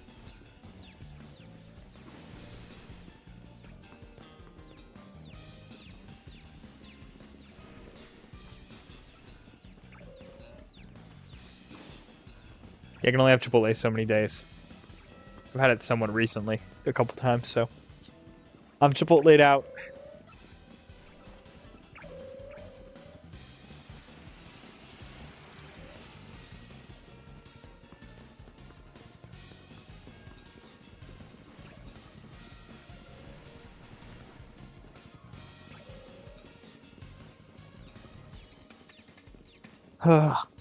This shiny hunt is miserable. I hate this one.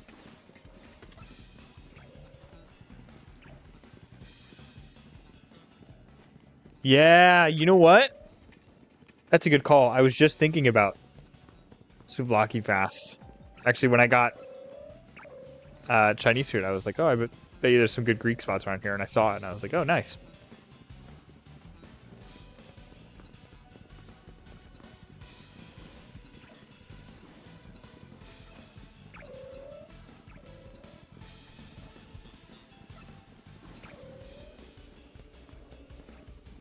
Probably a good call.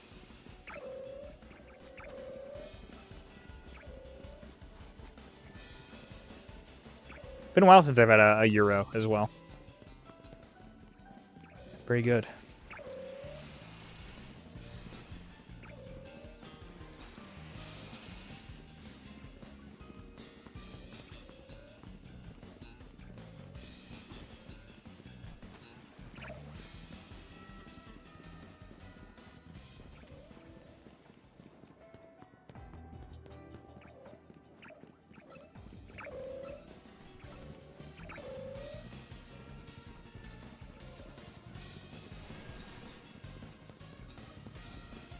Some champions, I think they might just rent out Gen... No, but I'm not worried about not being able to get them. That's always been a thing. Like, in Pokemon Home, you can't get the Gen 10 Pokemon if you don't have it, or Gen 9 Pokemon if you don't have Scarlet Violet. But the issue would be, I'm playing on Switch 1, for example. Okay? I'm battling you, who is playing on Switch 2, and you have Gen 10. So you send out the Grass Fairy type starter, the giant tree with wings. Do they just like, can I, like, how does that work? Do I see it? Because realistically, I guess, yeah, they could just put it in Pokemon Champions. But where is the cutoff? Where is the point where they go, okay, Switch 1 Pokemon Champions is not going to update to have Gen 11?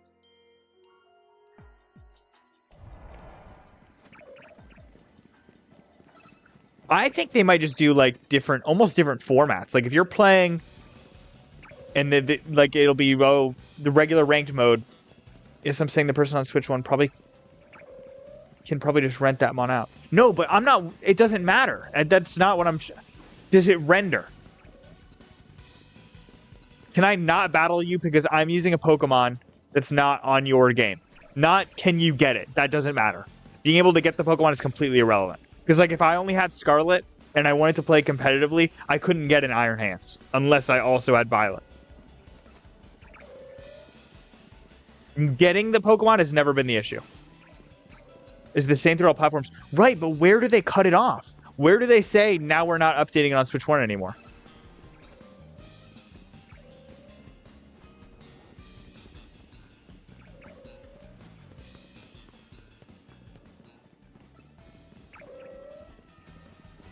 Because, I mean, there is a point where it's like, okay, we have 2,000 Pokemon now. That's a kind of ridiculous value, but we can't keep updating this console from one, maybe at this point, 2 generations ago.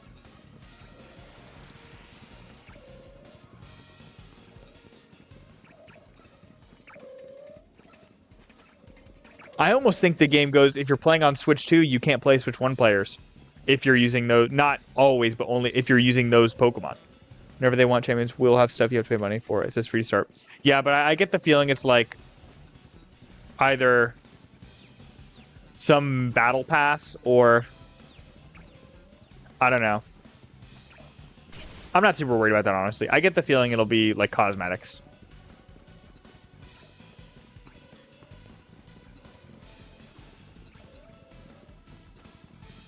Personally, I think that they should work it into one thing where it's like right now I pay $10 almost, I think, for somewhere around there for Pokemon Home. Say, all right, now it's $15, but you also get champions. Just call it like, I don't know. They work hand in hand.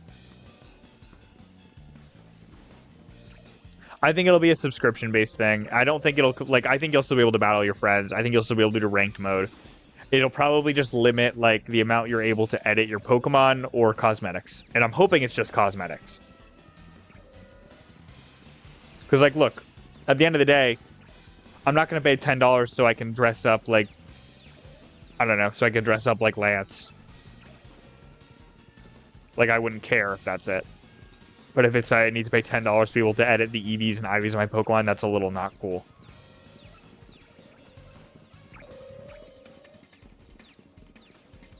Especially because, like, to play competitively, you need to. And yeah, there's always been a paywall to be played competitive. That's not a good argument because, like, oh, like the same argument people make where it's like, oh, if you wanted to use Urshifu, you needed to pay $30. It's behind a paywall. It's like, dude, all these games are behind a paywall. You kidding me? If I wanted to participate in Scarlet and Violet national championships or whatever, world championships, I need to buy Scarlet and Violet. And most time you need to buy both. I don't know. I think that argument's always been kind of bad. Yeah, to play the game competitively, you need to buy the game. And to play it perfectly competitively, you need to buy all aspects of it. That makes sense. I don't know.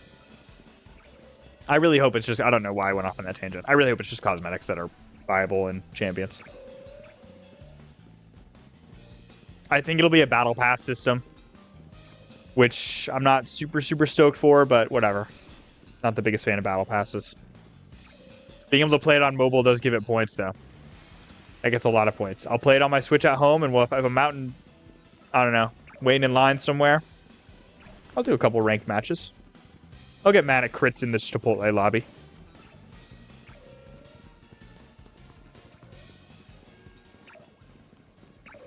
Guac is extra, and that Fire Blasted extra as well. I got critical hit on my Chipotle bowl. Okay, here we go. Virizion. Virizion guys are sold for Switch. The Switch 2 version. I'm curious, though, because the Switch 1 version does work on Switch 2. They're different cartridges, but all it is like... Oh, I thought that was it, and I was like, there it is, shiny. Nope. So, like, if for whatever reason that $10 is your make or break, I could have bought the Switch 1 version and played it on my Switch 2, and it would have run like how it does on Switch 1. You know what I mean? Like, the reason it runs better on Switch 2 isn't because it's on Switch 2, it's because I'm playing the Switch 2 version. If I was playing the Switch 1 version, it would run worse. So I wonder what the chances of that are. Like, because you can also, if you can buy the... I think you could, if you wanted to min-max your purchase, you buy the Switch 1 version. Yeah, I know what you mean. You buy the Switch 1 version, and you just buy the up... That way, because if you just buy the Switch 1 version, you can play it on your Switch 1. And then on your Switch 2, you can buy digitally the $10 upgrade. So that way you'd have a cartridge that works on both. I think it's the best way to do it. It doesn't really matter to me. Like, I'm not playing this on my Switch 1. But... So I wonder how many people bought the Switch 1 version and are still playing it on Switch 2, but they only bought the Switch 1? I don't know.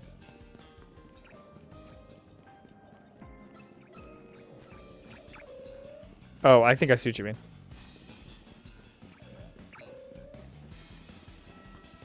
But yeah, even that, like, objectively, we will be cutting people off. when we eventually migrate over to complete Switch 2 exclusivity. Like, that's not a that's not an opinion-based statement.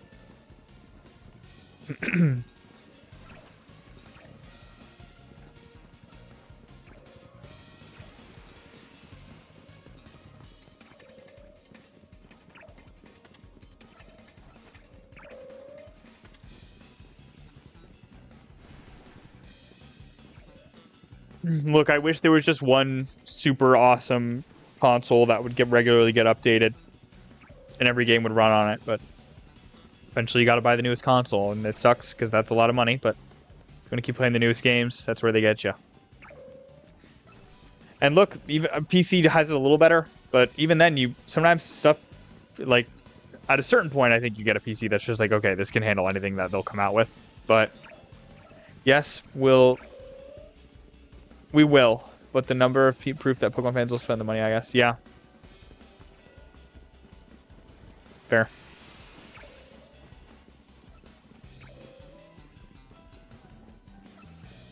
I'm more so just like they're gonna move to. I think Gen 10 will be switched to exclusive, but I know people are gonna complain about it, and it's like, look, I hear it. I hear your complaint, but unfortunately, sorry.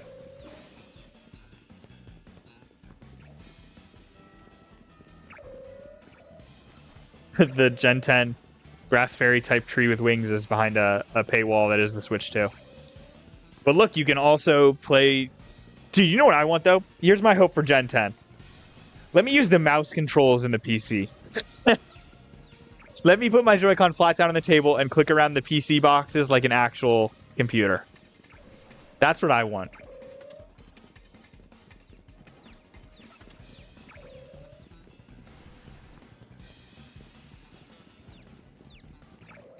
Let me install... They can just paywall anything. I know.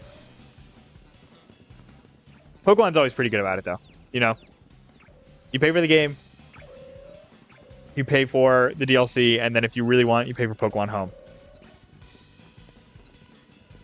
If you want to play online, you got to pay for Nintendo Switch Online, but that also Nintendo Switch Online pays. It's not only very cheap, but it applies to everything. So, like, I don't buy Nintendo Switch Online just to play Pokemon Online. There's other stuff I play online too. Recently, not really, but still.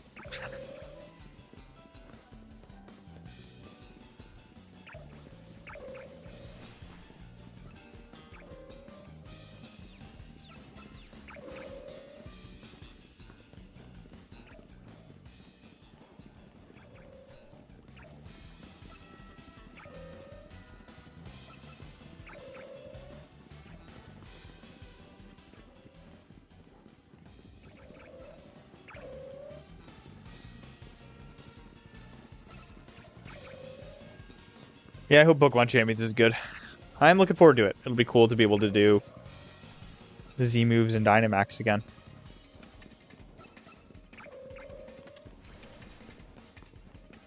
I'm looking forward to Z moves because we've never once seen Z moves on Switch. So it'll be cool to see them on the big screen. And does Twinkle Tackle look any more socially acceptable with that mediocre animation on the Switch? Not shiny. Oh well.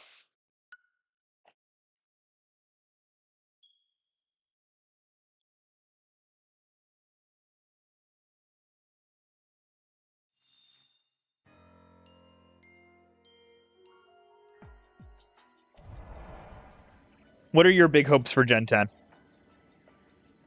Other than the game looking better. You got anything big? I gotta really think about it. I hope the gimmick is cool. I want some more regional forms. They only did 2 in Paldea, and I felt like it's like, no, don't stop doing those. Those are awesome. I want multi-region, but like that's probably not happening.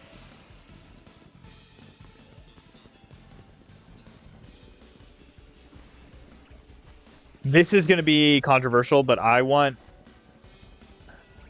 some more, not complete linearity, but I want some routes that are, you walk this slightly zigzag line from point A to point B. I want trainer battles to be mandatory. Scarlet Violet, they weren't, and that's some addicting gimmick. Yeah. What do you think about terrestrialization? Rank the gimmicks. Rank the gimmicks. The gimmicks, of course, being Mega Evolution, Z moves, Dynamax, Terra.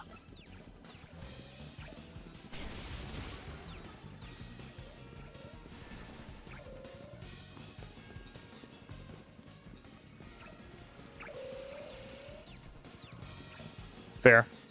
It's incredibly unique. It makes them for some really, really cool opportunities to use Pokemon you wouldn't be able to otherwise, like most ice types, but still. Yeah, Z moves were whatever. They were all right. Z moves, I think, are my least favorite. I think it goes Z moves, Terra, Mega, and then I really like Dynamax. I really like Dynamax a lot.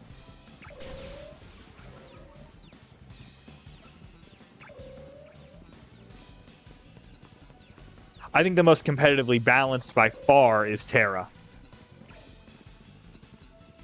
And then I think the most overpowered is Dynamax. But since you both get Dynamax, it's still kind of fair. And because there's like clear counterplays to Dynamax, like I think that helped it a little.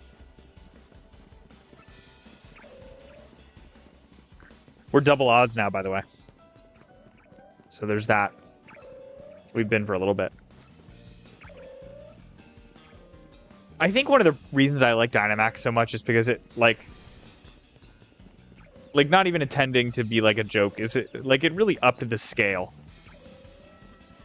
Like, what makes a Pokemon battle cooler? Yeah, if the Pokemon were giant. Absolutely, that makes it cooler. And the way the Pokemon would be behind you then, like, towering over you, was awesome. It was difficult Pokemon ROM hack. I hear ya. I don't know. If I want a difficult Pokemon battle, I just battle other people.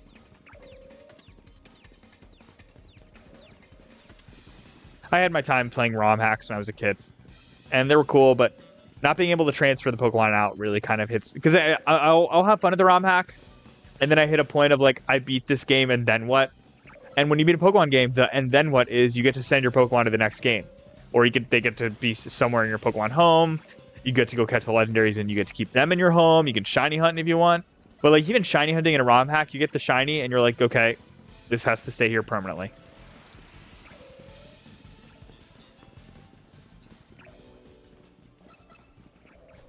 I mean, but is that really different from playing online? Also, fake. Yeah, fake. So there are some really good fake mod designs. I gotta agree with you there. Like, did I ever tell you about my Fakemon regional Chandelure I came up with? Oh, this is I cooked with this Chandelure. This regional Chandelure I came up with. Chandelure is already a cool Pokemon. He's on my team in this game. And I had this fantastic idea for one.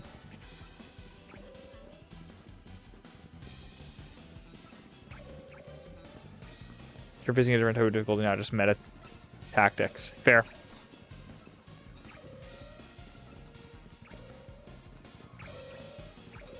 Yeah, but I think a lot of my enjoyment with Pokemon battles isn't...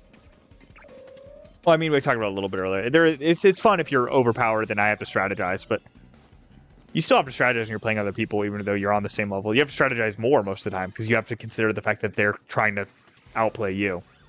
It feels like a very, very different game playing competitive Pokemon against other people than NPCs. Okay, Virizion. This is getting ridiculous, dude.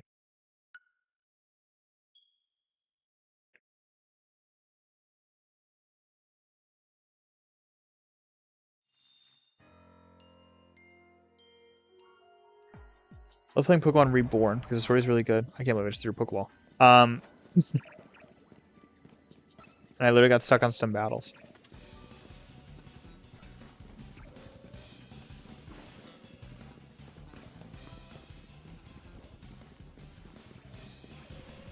Fair.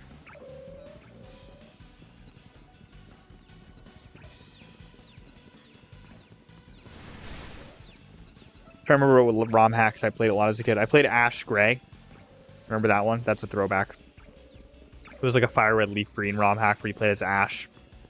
I never ever got far on that. I never even got to Brock on that. Like I'd get to I think I got to Viridian Forest twice, and then was just like, okay, I'm done. There's over 100 hours of playtime too. Nice. What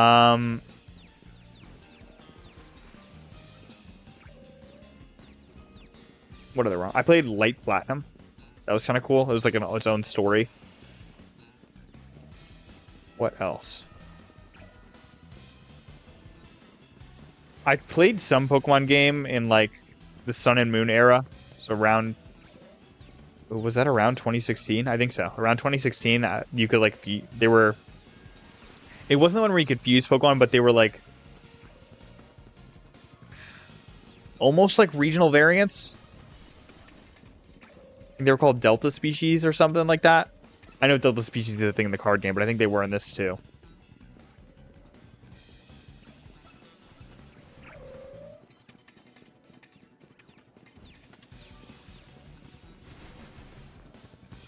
The best part about ROM hacks, though, is like, and again, I haven't played them in years, but I assume they still do this, is when you can tell the creator plays Pokemon, because there'll be something that's kind of annoying to do in Pokemon that they make way easier.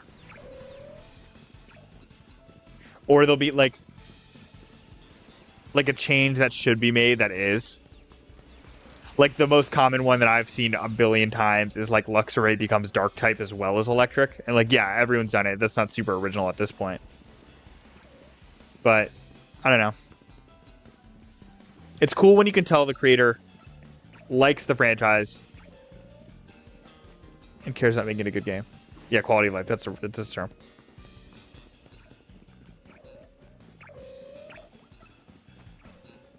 I also think some difficulty ROM hacks are cool. Like Emerald Kaizo is a pretty famous one, and I haven't had no interest in playing Emerald Kaizo. Like it's always kind of like a maybe.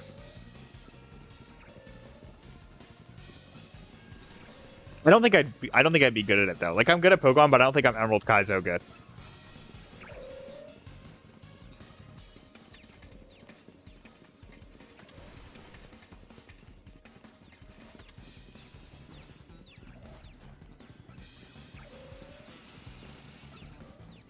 Especially not Emerald Kaizo Nuzlocke good.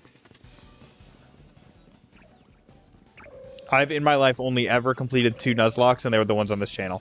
I just have never really cared to do them too much. They're cool, but... It's also like if I'm not recording or streaming it, I don't really... I don't know.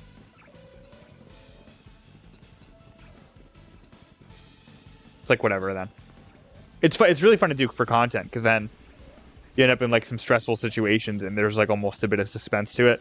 But if I'm playing it on my own, part of me too, if I'm playing it on my own, part of me is just like, my Pokemon faints, I could just like heal it and then keep playing. Like I can just, it's not like I can't hold myself accountable to that. But it feels like there's less of a purpose in doing it if it's just me. Because then it's like, I tell you, it's like, oh, I completed an Emerald Nuzlocke. I could just tell you that. If I record it or stream it, it's like, there's the proof. I did it. You can go and watch the cool moments where I made the cool play and it sacrificed X Pokemon to keep Y alive.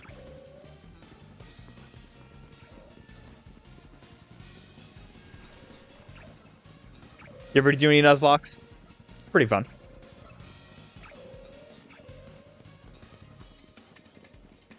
Again, they're fun to do if you got someone watching, but maybe that's just a me thing, I think. I don't think most people care about that.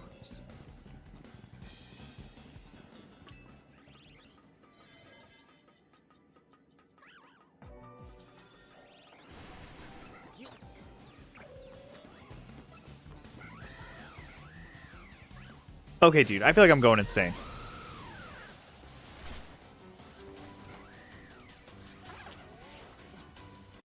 I like a good story, but I don't think it's the end-all be-all.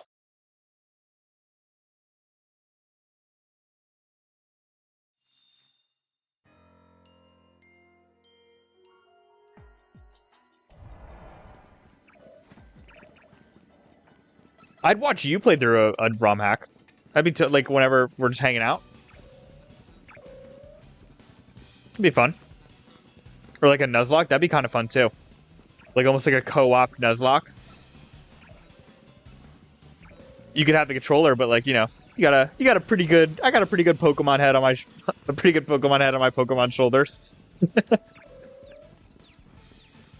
You ever need to remind you what's good against steel types? I could probably tell you.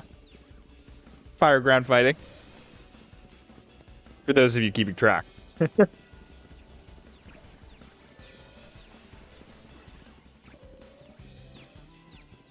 can remember being a kid and like being in my Earth space science class in like middle school, and the teacher mentioning that like, oh, steel actually can melt at an insanely high temperature. And I remember kids around me being like, "What? Like that's insane! I didn't know that." And I was like, "Yeah, of course it does. Fire is super effective against steel. Like there's so many little things that I know because of Pokemon." Tell you another example. Uh, that honestly that might be the other one. Like ground, I think being good against steel makes sense too, because like earthquakes, you know, it's not good for steel. Um, Grass being good against ground makes sense because roots dig through the ground. I don't know. Water is ice being good against ground is one that like makes sense in school because you know they talk about how water gets into concrete and expands, and that's why there's cracks in the sidewalk. And it's like, yeah, that's why ice beats ground. Keep talking about it, but Reborn has such a compelling story. It takes place in a polluted city full of suffering and stuff. There's a bunch of hidden stuff everywhere. If you ever wanted to play it, yeah, we could. I'd sit down and watch you play it. To really play. I apply Pokemon to real life. I probably not on a daily basis, but pretty consistently. Even just like in animal behaviors. Like a lot of times the stuff that says in the Pokedex, obviously some of it is kind of extravagant, but like I'm trying to give an example.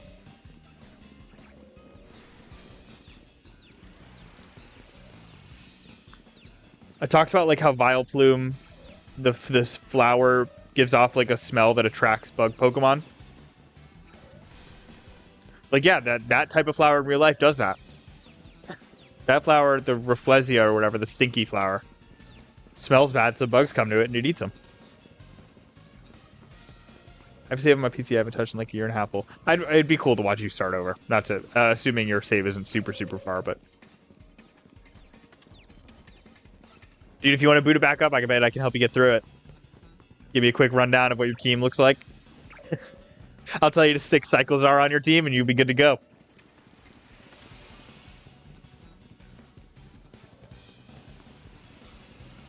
Pretty far, I think.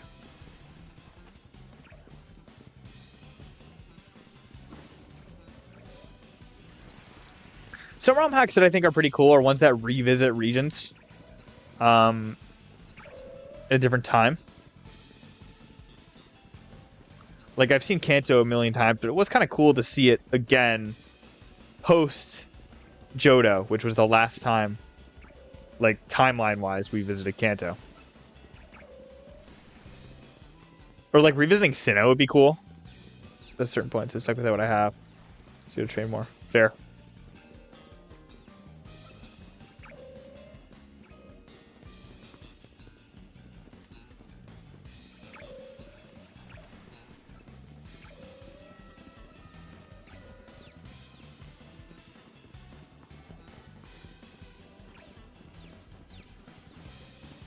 Dude, I really hope I get this Virizion.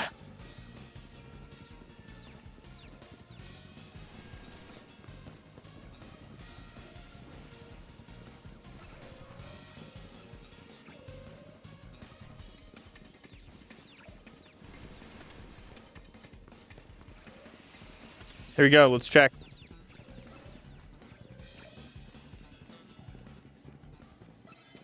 Getting this thing is going to be like such a big sigh of relief. I think I already know what ball I want to catch it in. I'll still do a pull, but I think it's just you here.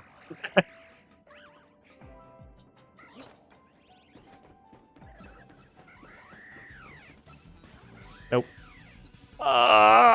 Please.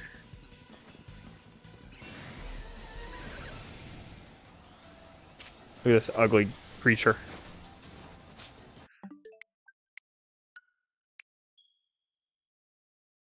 No way do we go another whole stream without getting it, right? Right, right. Ha ha ha ha, right?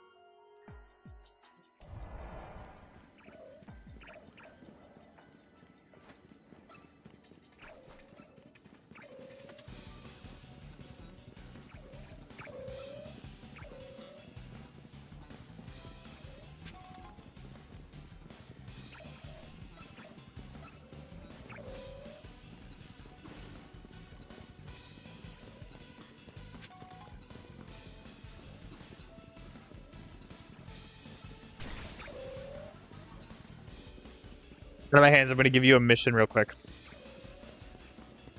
There's a specific website I use, but I can't remember what it is. Look up like odds of something happening calculator. 1 in 575 chance for a shiny, and we're at put in 1,300 encounters. I guess I could just do the math. I think. See what the chances of us getting here are. Which would be it'd be not 1 in 575 because we're then taking the chances of us not getting a shiny. So it'd be 574 out of 575. And it'd be to the power of 1,296, I think. And that's the chance of us... Wait.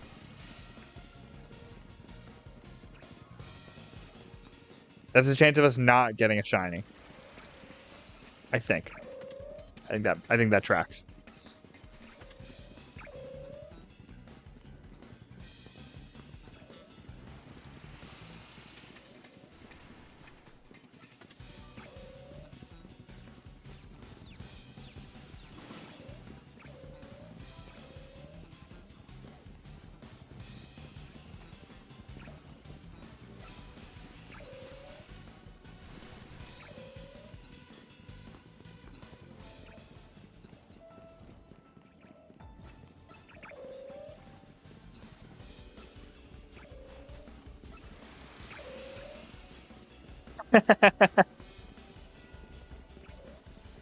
Well, no worries, lad. Let me look after this next reset. I'll look it up. See if I can figure it out. Because we are getting insanely unlucky right now. Either we're doing something wrong, which I don't think we are, or we're getting it mad unlucky.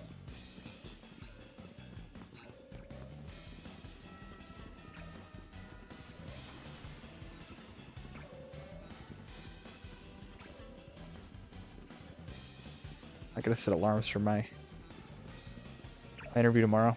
Can make sure I'm up at the time. I should be, but better safe than sorry.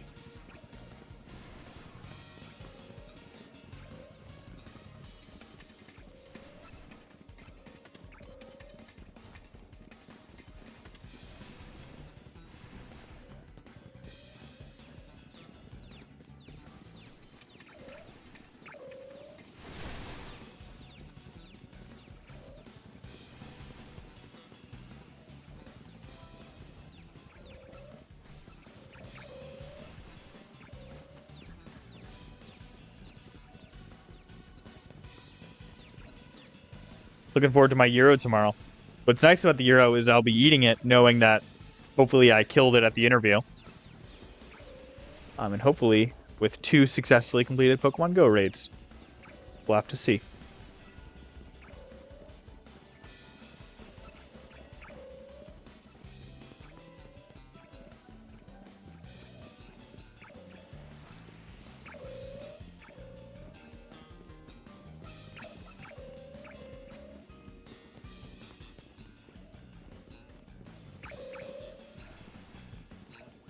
Noise Sock makes is so weird. I completely forgot to turn off Pokemon sound effects, but that's okay. It's honestly not been as disruptive as I thought it was going to be.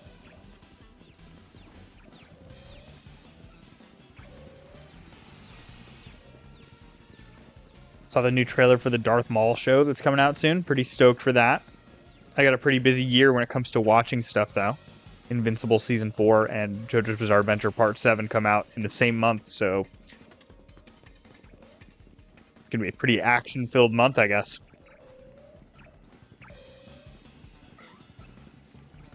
Okay, here we go. Virizion check.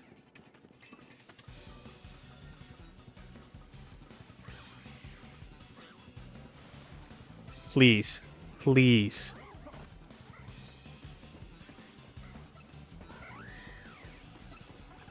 Nope.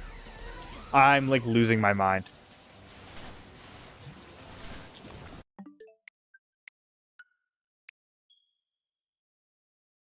feel like I'm going insane.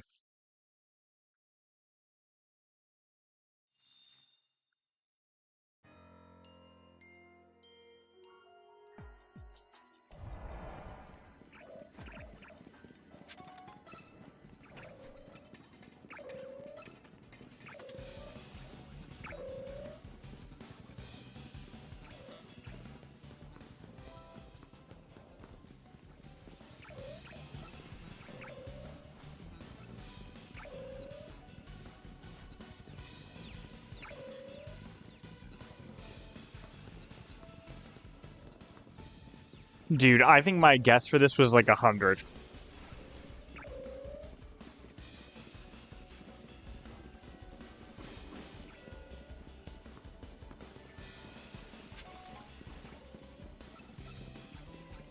I feel like we got to be doing something wrong.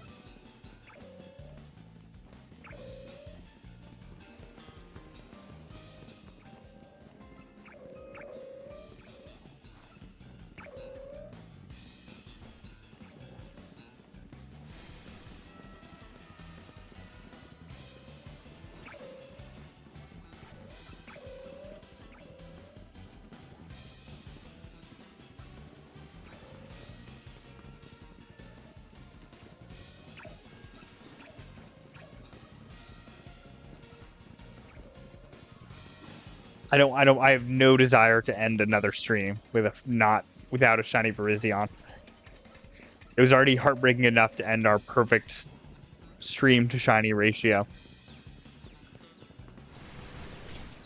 I don't want to do it again.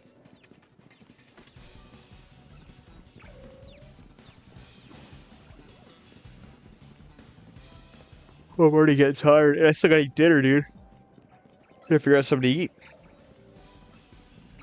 Just a bunch of Nilla wafers, maybe. Sounds like a meal to me.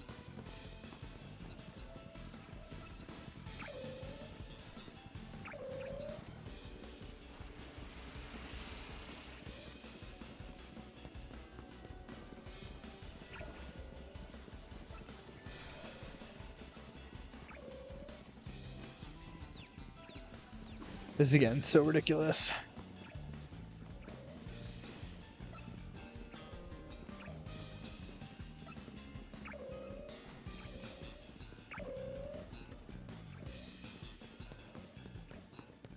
I went back to the video to make sure I was doing it right, and I looked at the comments, and a lot of people are having the same issue with Virizion. They're saying they got the others really quick, and Virizion took them forever.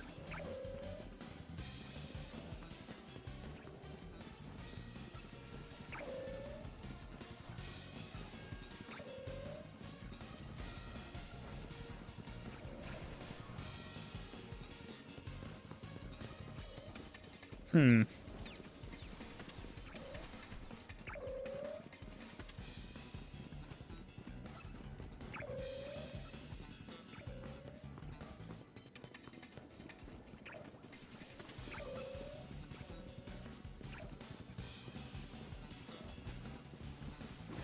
Interesting. Okay, maybe it's just people get unlucky specifically with Virizion frequently. I'm running back way too far now. I'm not paying enough attention. I wish I had like a proof video that this worked. That this specific method or this specific route for Virizion worked. Because I don't. Everyone's saying this run works, that this specific loop. I've done like 10 encounters. There we go. But I did not count. My bad. We're almost at another one, though. At another check, so there's that.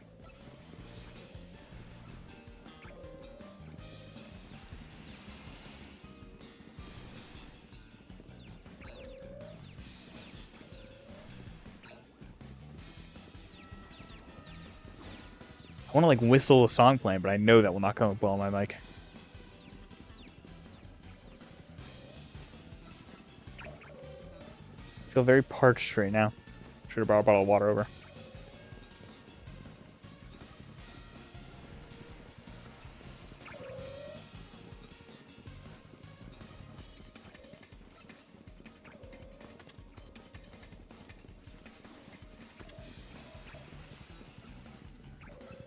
There we go. Come on.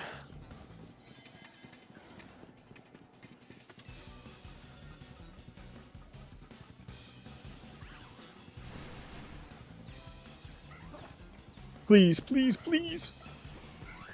Nope. Awesome.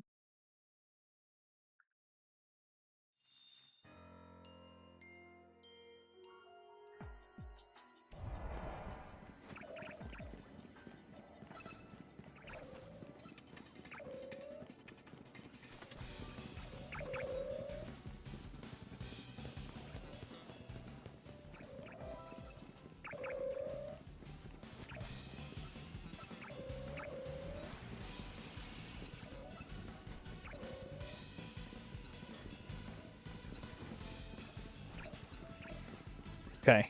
This video is saying I only need to go up to this tree. I think we're gonna do that. At this point, I'm pretty sure we're doing it right.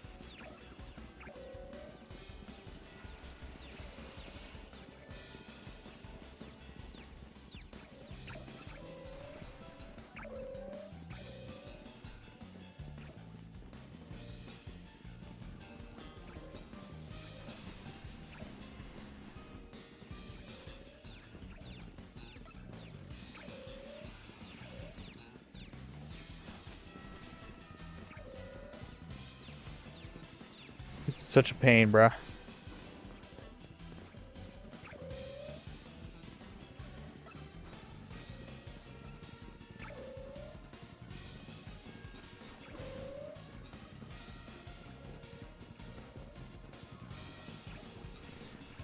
I wish I just had, again, I wish I just had a proof video. Like, here's me getting the Virizion, you know. Oh well. Oh well. Ooh.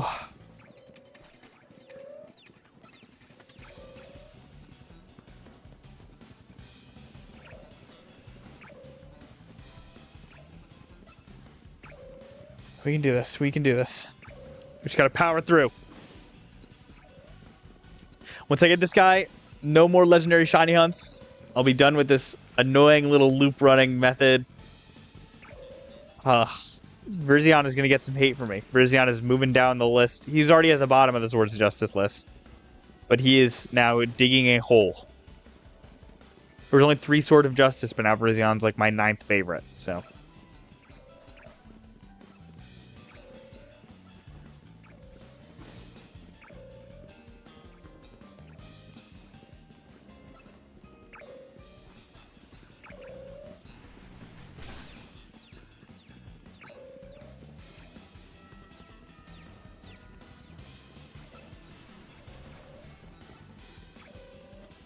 Go.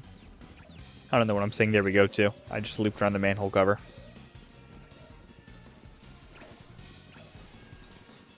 Maybe someone, like, secretly patched my game so that Shiny Virizion is completely inaccessible. That's probably it, right? That's the only logical conclusion at this point. Right? Haha.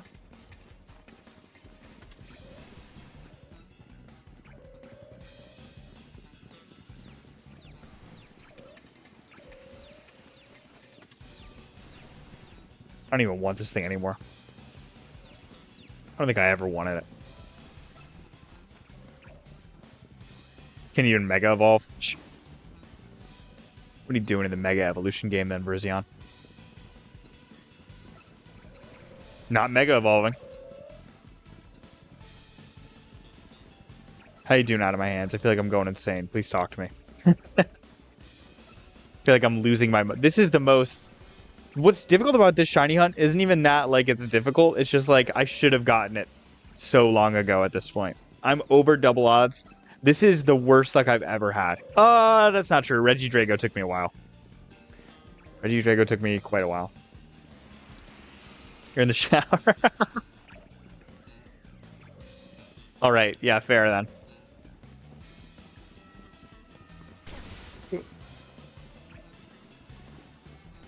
It's 8 at close combat.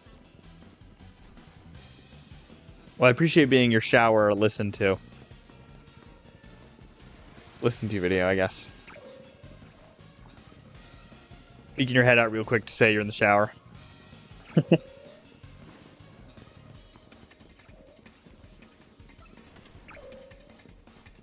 Okay, here we go. I feel lucky right now. This is the shower check. Virizion shower check.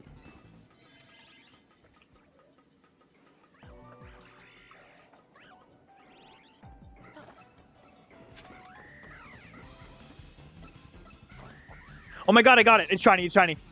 No, I'm just kidding. I knew you probably couldn't see me because you're in the shower. It's not shiny. It's green. It's green. I wish. I'm not even gonna feel excited when we do get it. It's gonna be relief. It's gonna be relief. It's gonna be relief that I don't have to run around in circles in hyperspace anymore. It's gonna be relief that this pain of a Pokemon can forever rot in my storage box.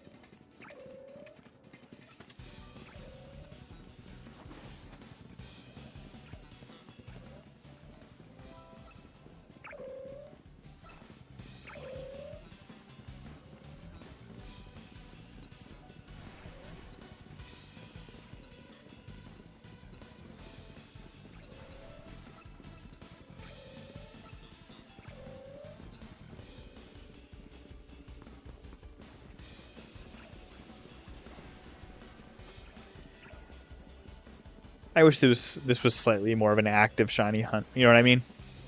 I wish if I could see the Virizion, it'd be way better. Because then I'd have that visual confirmation that one, I'm re-rolling it, and two, when it's shiny, I'll instantly know.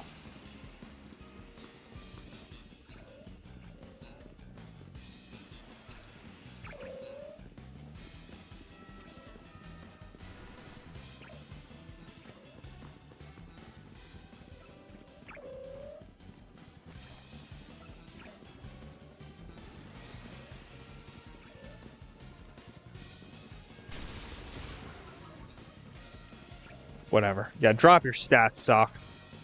Use that close combat on me. Try. Put me out of my misery. Critical hit to my head. You won't.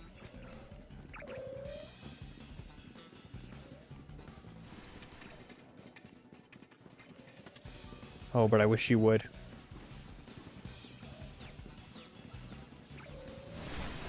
Last time I looked up at how long we've been streaming, it was around 2 hours. I just looked up and now it's 2 hours, 12 minutes. It feels like it has been 3 more hours since then. Time is crawling by in the shiny hunt.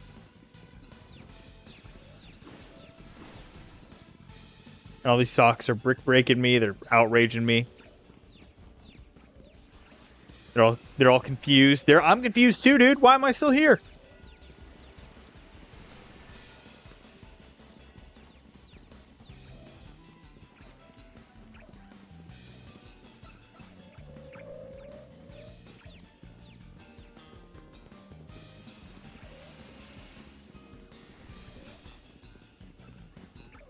This is painful, but now all I can think about is how awesome it's going to be when I'm done. When I finally catch this Pokemon. I feel like I'll be a changed person. I will have more patience. I'll have an extra shiny Virizion. I'll have hours of my life that I will never get back. But I will have this Virizion. And I won't ever have to hunt this again.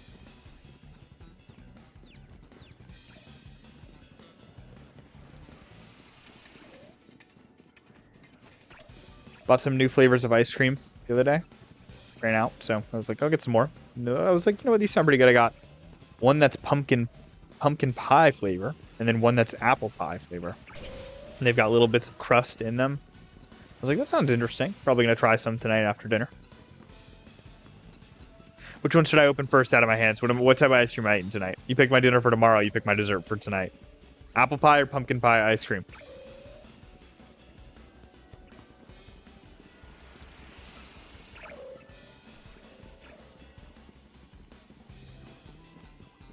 Assuming you're not still in the shower, I guess.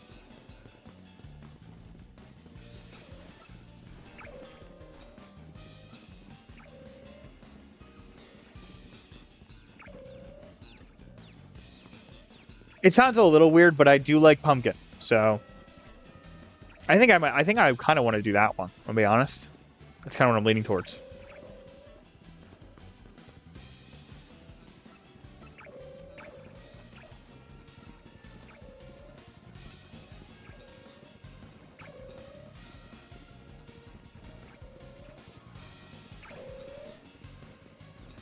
Better do another Virizion check. Here we go. Here we go.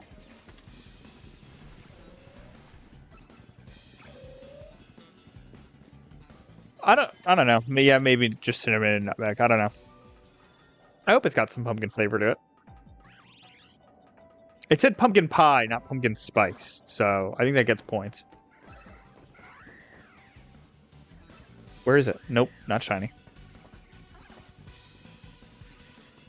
Hey, Virizion, did you know that you're evil? He said no.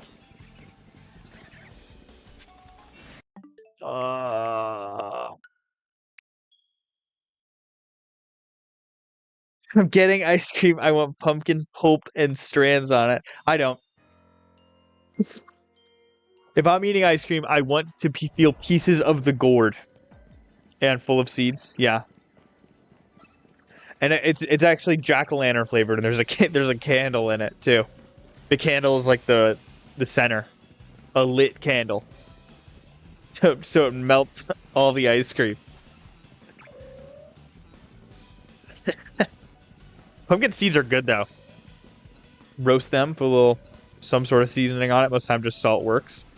You gotta put a little something on it, but I don't really know what. I've had pumpkin seeds before, but I've never made them myself. Always tastes pretty good. Cute, fun little snack.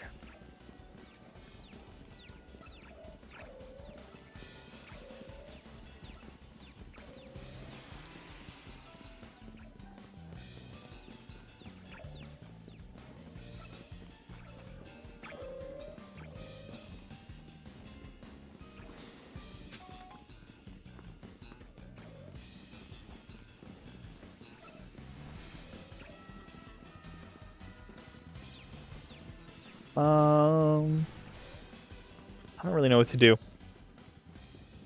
Kind of just sitting here wasting my life shiny hunting a Pokemon that won't shine. Out of my hands, tell Virizion to shine. Be stern. Be stern. It'll listen if you're a little stern with it, I bet. The sword of justice, not the sword of disobedience. Dude, I'll tell you what, these Sock are getting their laps in. They are running after me.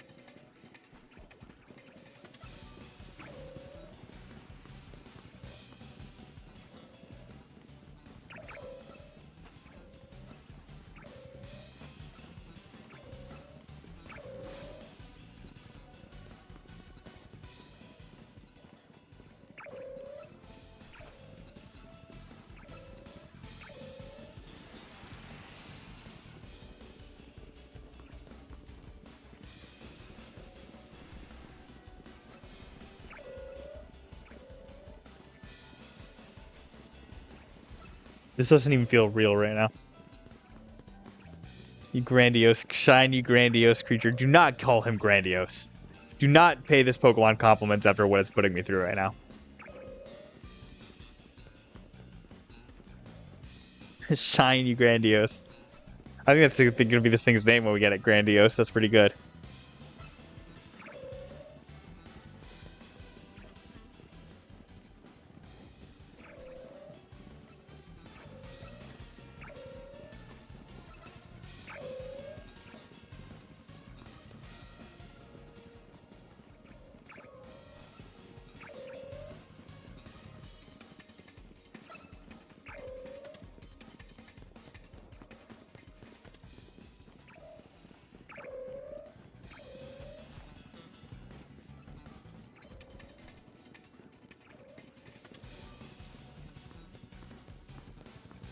It thinks it's so awesome, but it's like the worst sort of justice. Grass fighting is a bad type. This Pokemon's design is mid. Its shiny is like okay. Virizion, really? Like the wireless company?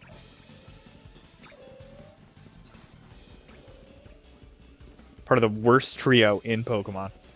And yet it's still trying to, like, if it was Latios or Latios, it's like, I get it. Not only are they great shinies, but they're part of a cool duo and they can Mega Evolve. This thing is worthless. I'm getting mad at it.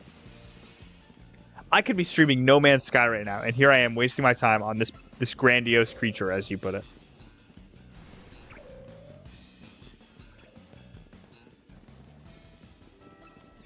I could be playing Bloons Tower Defense 6 right now.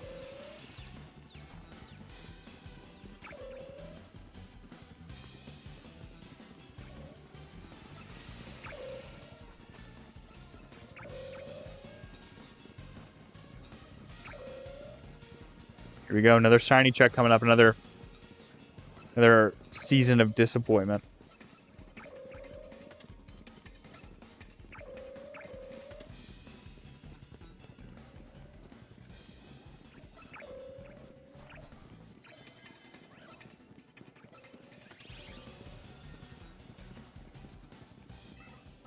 Climb the ladder.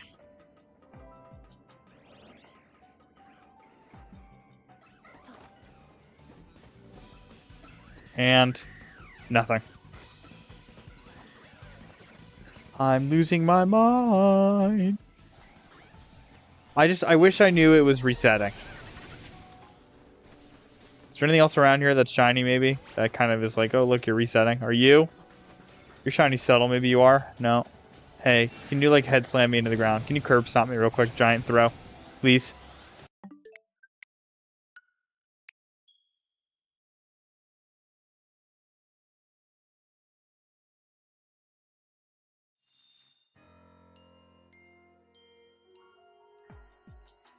Whew.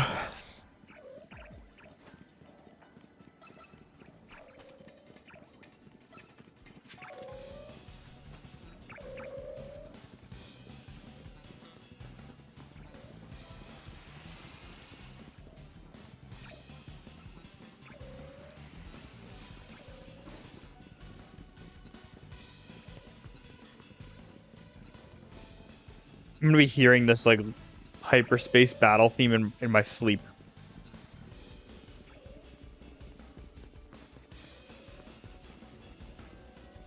Probably go to 1,500 encounters tonight. If I don't get it by then, probably call it a night because I'm pretty hard losing motivation right now, to be honest. I told myself I was like, I'm gonna go till I get it, as long as it's not ridiculously late. Because, you know, I got the interview tomorrow. But nope.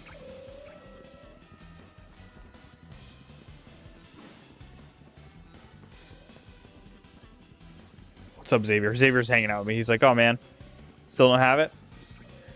Correct.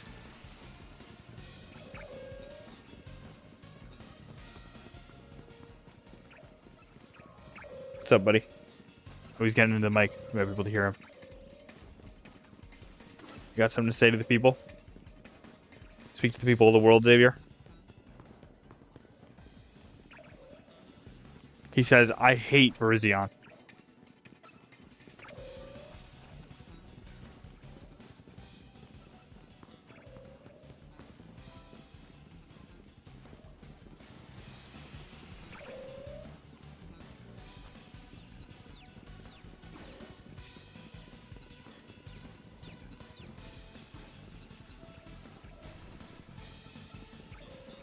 He's like, I keep moving the keyboard so he doesn't step on it. Because it's like a wireless keyboard that I'm using to connect to my laptop so I can lean back my chair. And I keep moving it so he doesn't step on it. And he keeps like moving to step on it.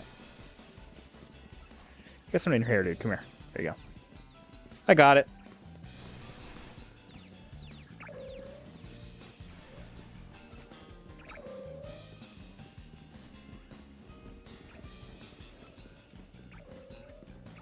He's hanging out with me now. He's looking at me funny. You got something to say?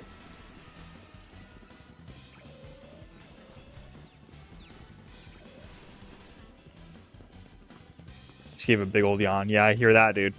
Please don't step on the Elgato.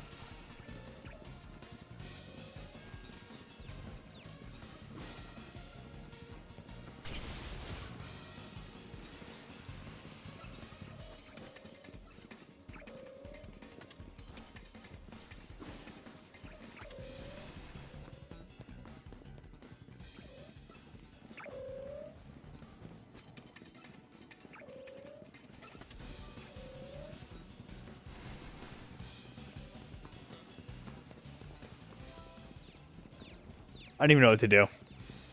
I don't think I'm doing anything wrong, but if I am, I don't even know what else, because these are the 2 routes that I was told. This one especially, this one had a lot of corroboration online. I just don't know what to do, bruh.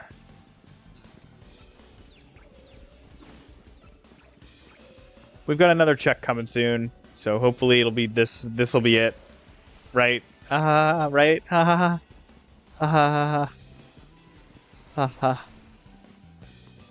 I'm not even like physically tired, but I am mentally exhausted from this hunt. So we should have gotten it by now. We're almost gonna be a triple odds soon. I've never once had a shiny hunt go that long. I wish I had an exact count on Regidrago. There was a point where I stopped counting. But he took me a while, at least time-wise.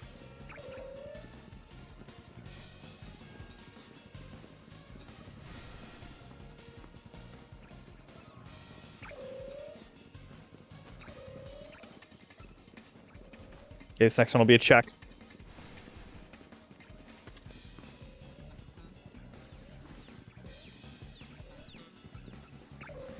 Here we go.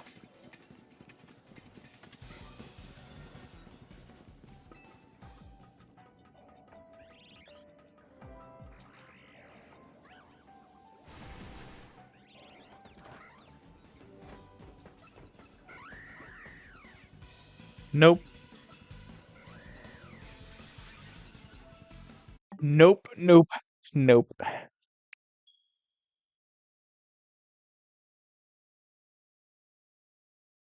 This is one insanely difficult hunt, I guess. This is gonna take me more encounters than like Ultra Sun, Ultra Moon, Virizion took. I think. I don't know. I don't really remember how long it took.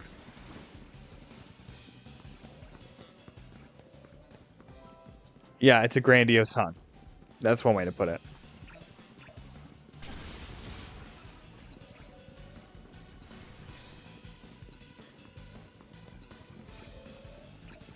What'd you have for dinner? Anything cool? Do you have pumpkin pie? Pumpkin pie for dinner? Or just nutmeg and cinnamon?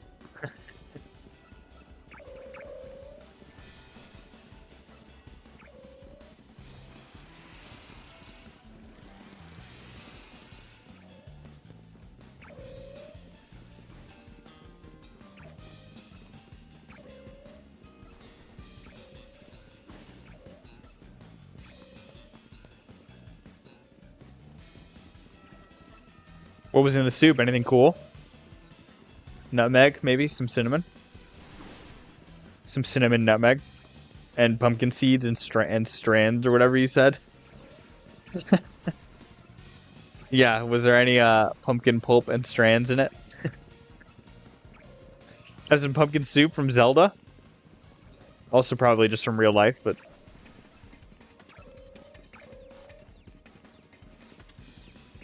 Oh, nice.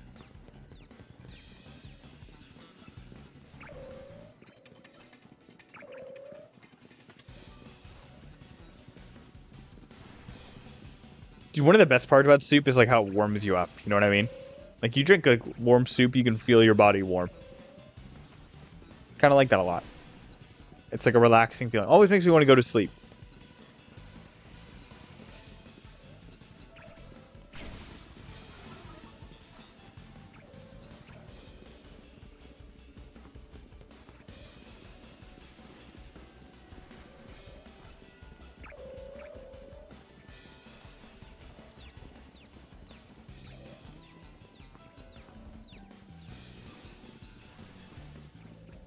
Pot pie also makes me want to go to sleep a lot too.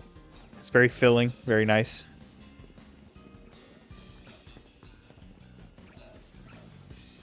Big fan of pot pie. Chicken pot pie specifically. I don't think I've had any other pot pies, honestly.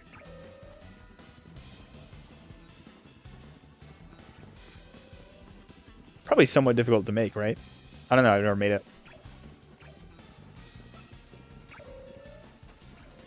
I haven't cooked most things.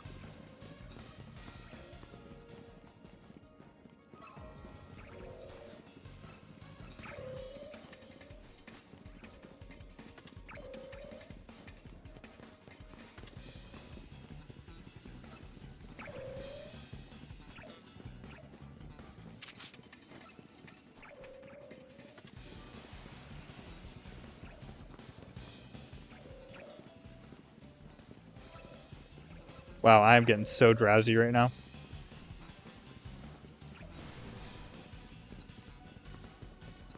I hope we make it to 1500. I might fall asleep right here.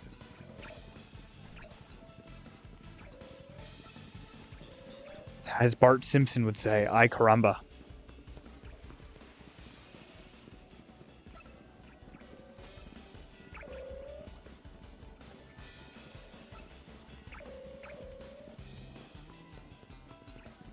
The infamous Bart Simpson. He's famous enough to get a Fortnite skin. That's the new you have a Funko Pop. It used to be if you have a Funko Pop, you're famous. Now it's if you have a Fortnite skin. I'll tell you what, Bart Simpson has both. What is the percentage of Funko Pops that have Fortnite skin? Probably pretty non-zero. Obviously, it's non-zero. What am I talking about? But I mean, like, I don't know. It's probably a pretty high number.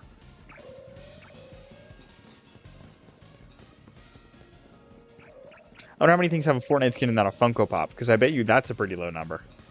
I can't think of any off the top of my head. The Ninjago characters? You have some gimme s'more ice cream. Dude, s'mores? S'mores are goated. Tried that s'mores machine the other day. What was your s'more rating out of the s'mores you made on the s'mores machine the other day? Was it 400 booms out of 5? Nope, not shiny.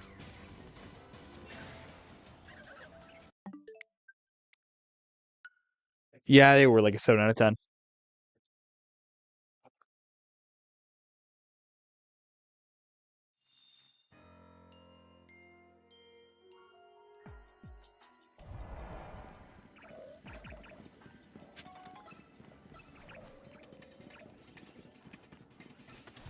They were alright, but they weren't like groundbreaking. Good proportions, but if we added more components, they would have more components? What do you mean? What else do you add to s'mores other than chocolate and marshmallows? Obviously graham crackers, but... If we added more components... Well, you want me to add kale and rice? And Italian sausage?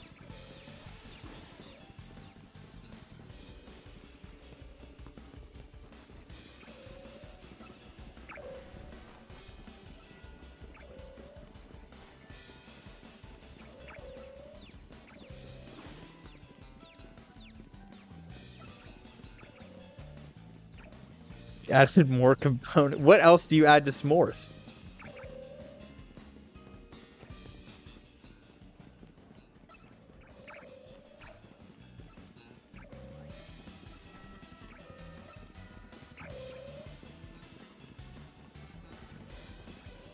I have no idea what you might be about to say. Then it's not a s'more. Then you're making a cookie sandwich. And if you're placing them with cookies, especially if they're like chocolate chip cookies, they melt the chocolate chips and it gets gross. I've never once had whipped cream on a s'more. Have you?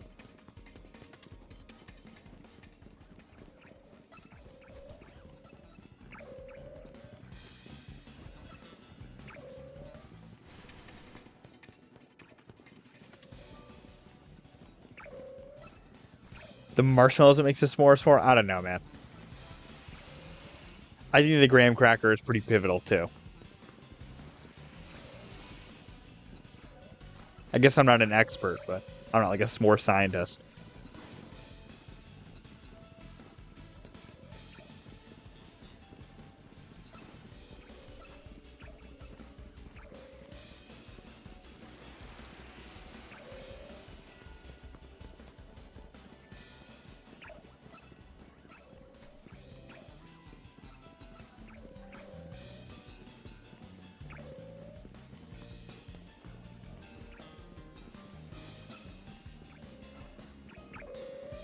We could have used sea salt, caramel, Ghirardelli squares.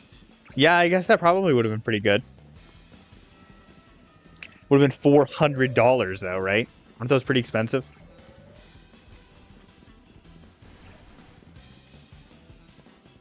And look, the little Hershey bars we used already weren't like nothing, you know? Chocolate's not super cheap.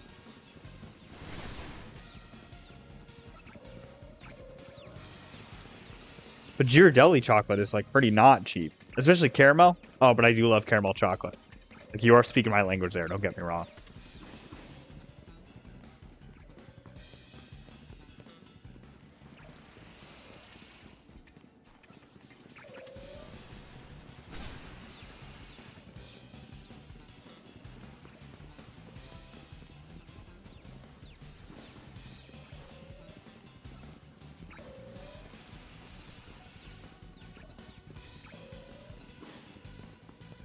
This is probably gonna be our last check soon, assuming we get 11 more encounters ish.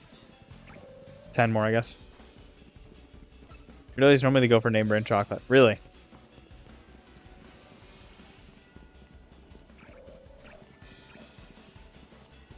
I don't know, because I just grabbed the closest somewhat bulk chocolate I could find, and I ended on Hershey's. Like obviously I didn't need like an insane amount, but I needed enough. Lindt truffles are like top tier. Yeah, but that would have been expensive, yeah? Lindt chocolate is not cheap. At least I don't think so. Maybe my perception of chocolate is just that it's all expensive. We're going to delay this check a little to see if we can hit our... Yeah.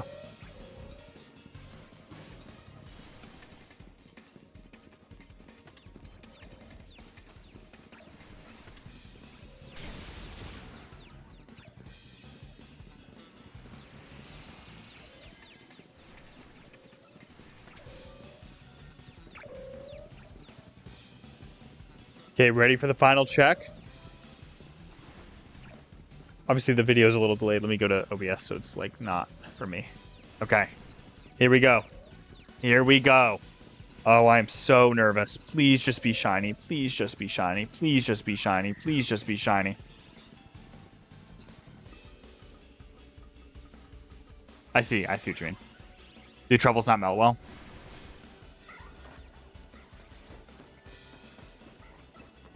Nope, not shiny. Bruh. I'm calling it there. I can't do anymore. I'm out. At least for tonight. Well, no shiny Virizion again. Another failed shiny hunt for Virizion. Let's take a look at the odds calculator. Hold on.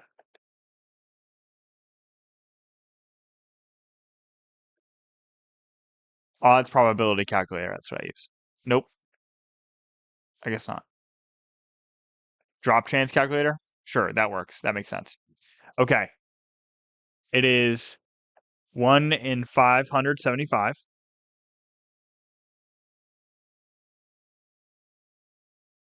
We have done 1,500 runs.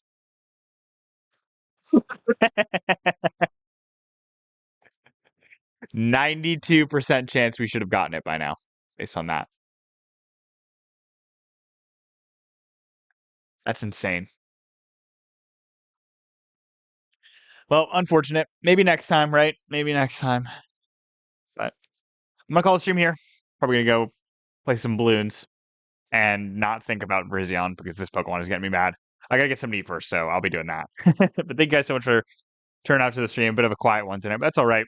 Not a super entertaining one after all. So hope looking forward to the next one, whether that be more Virizion banging my head against the wall or No Man's Sky. I'm looking forward to it. I'll see you guys later and have a good night. Wish me luck on the interview tomorrow. But have a good night. See you, everyone.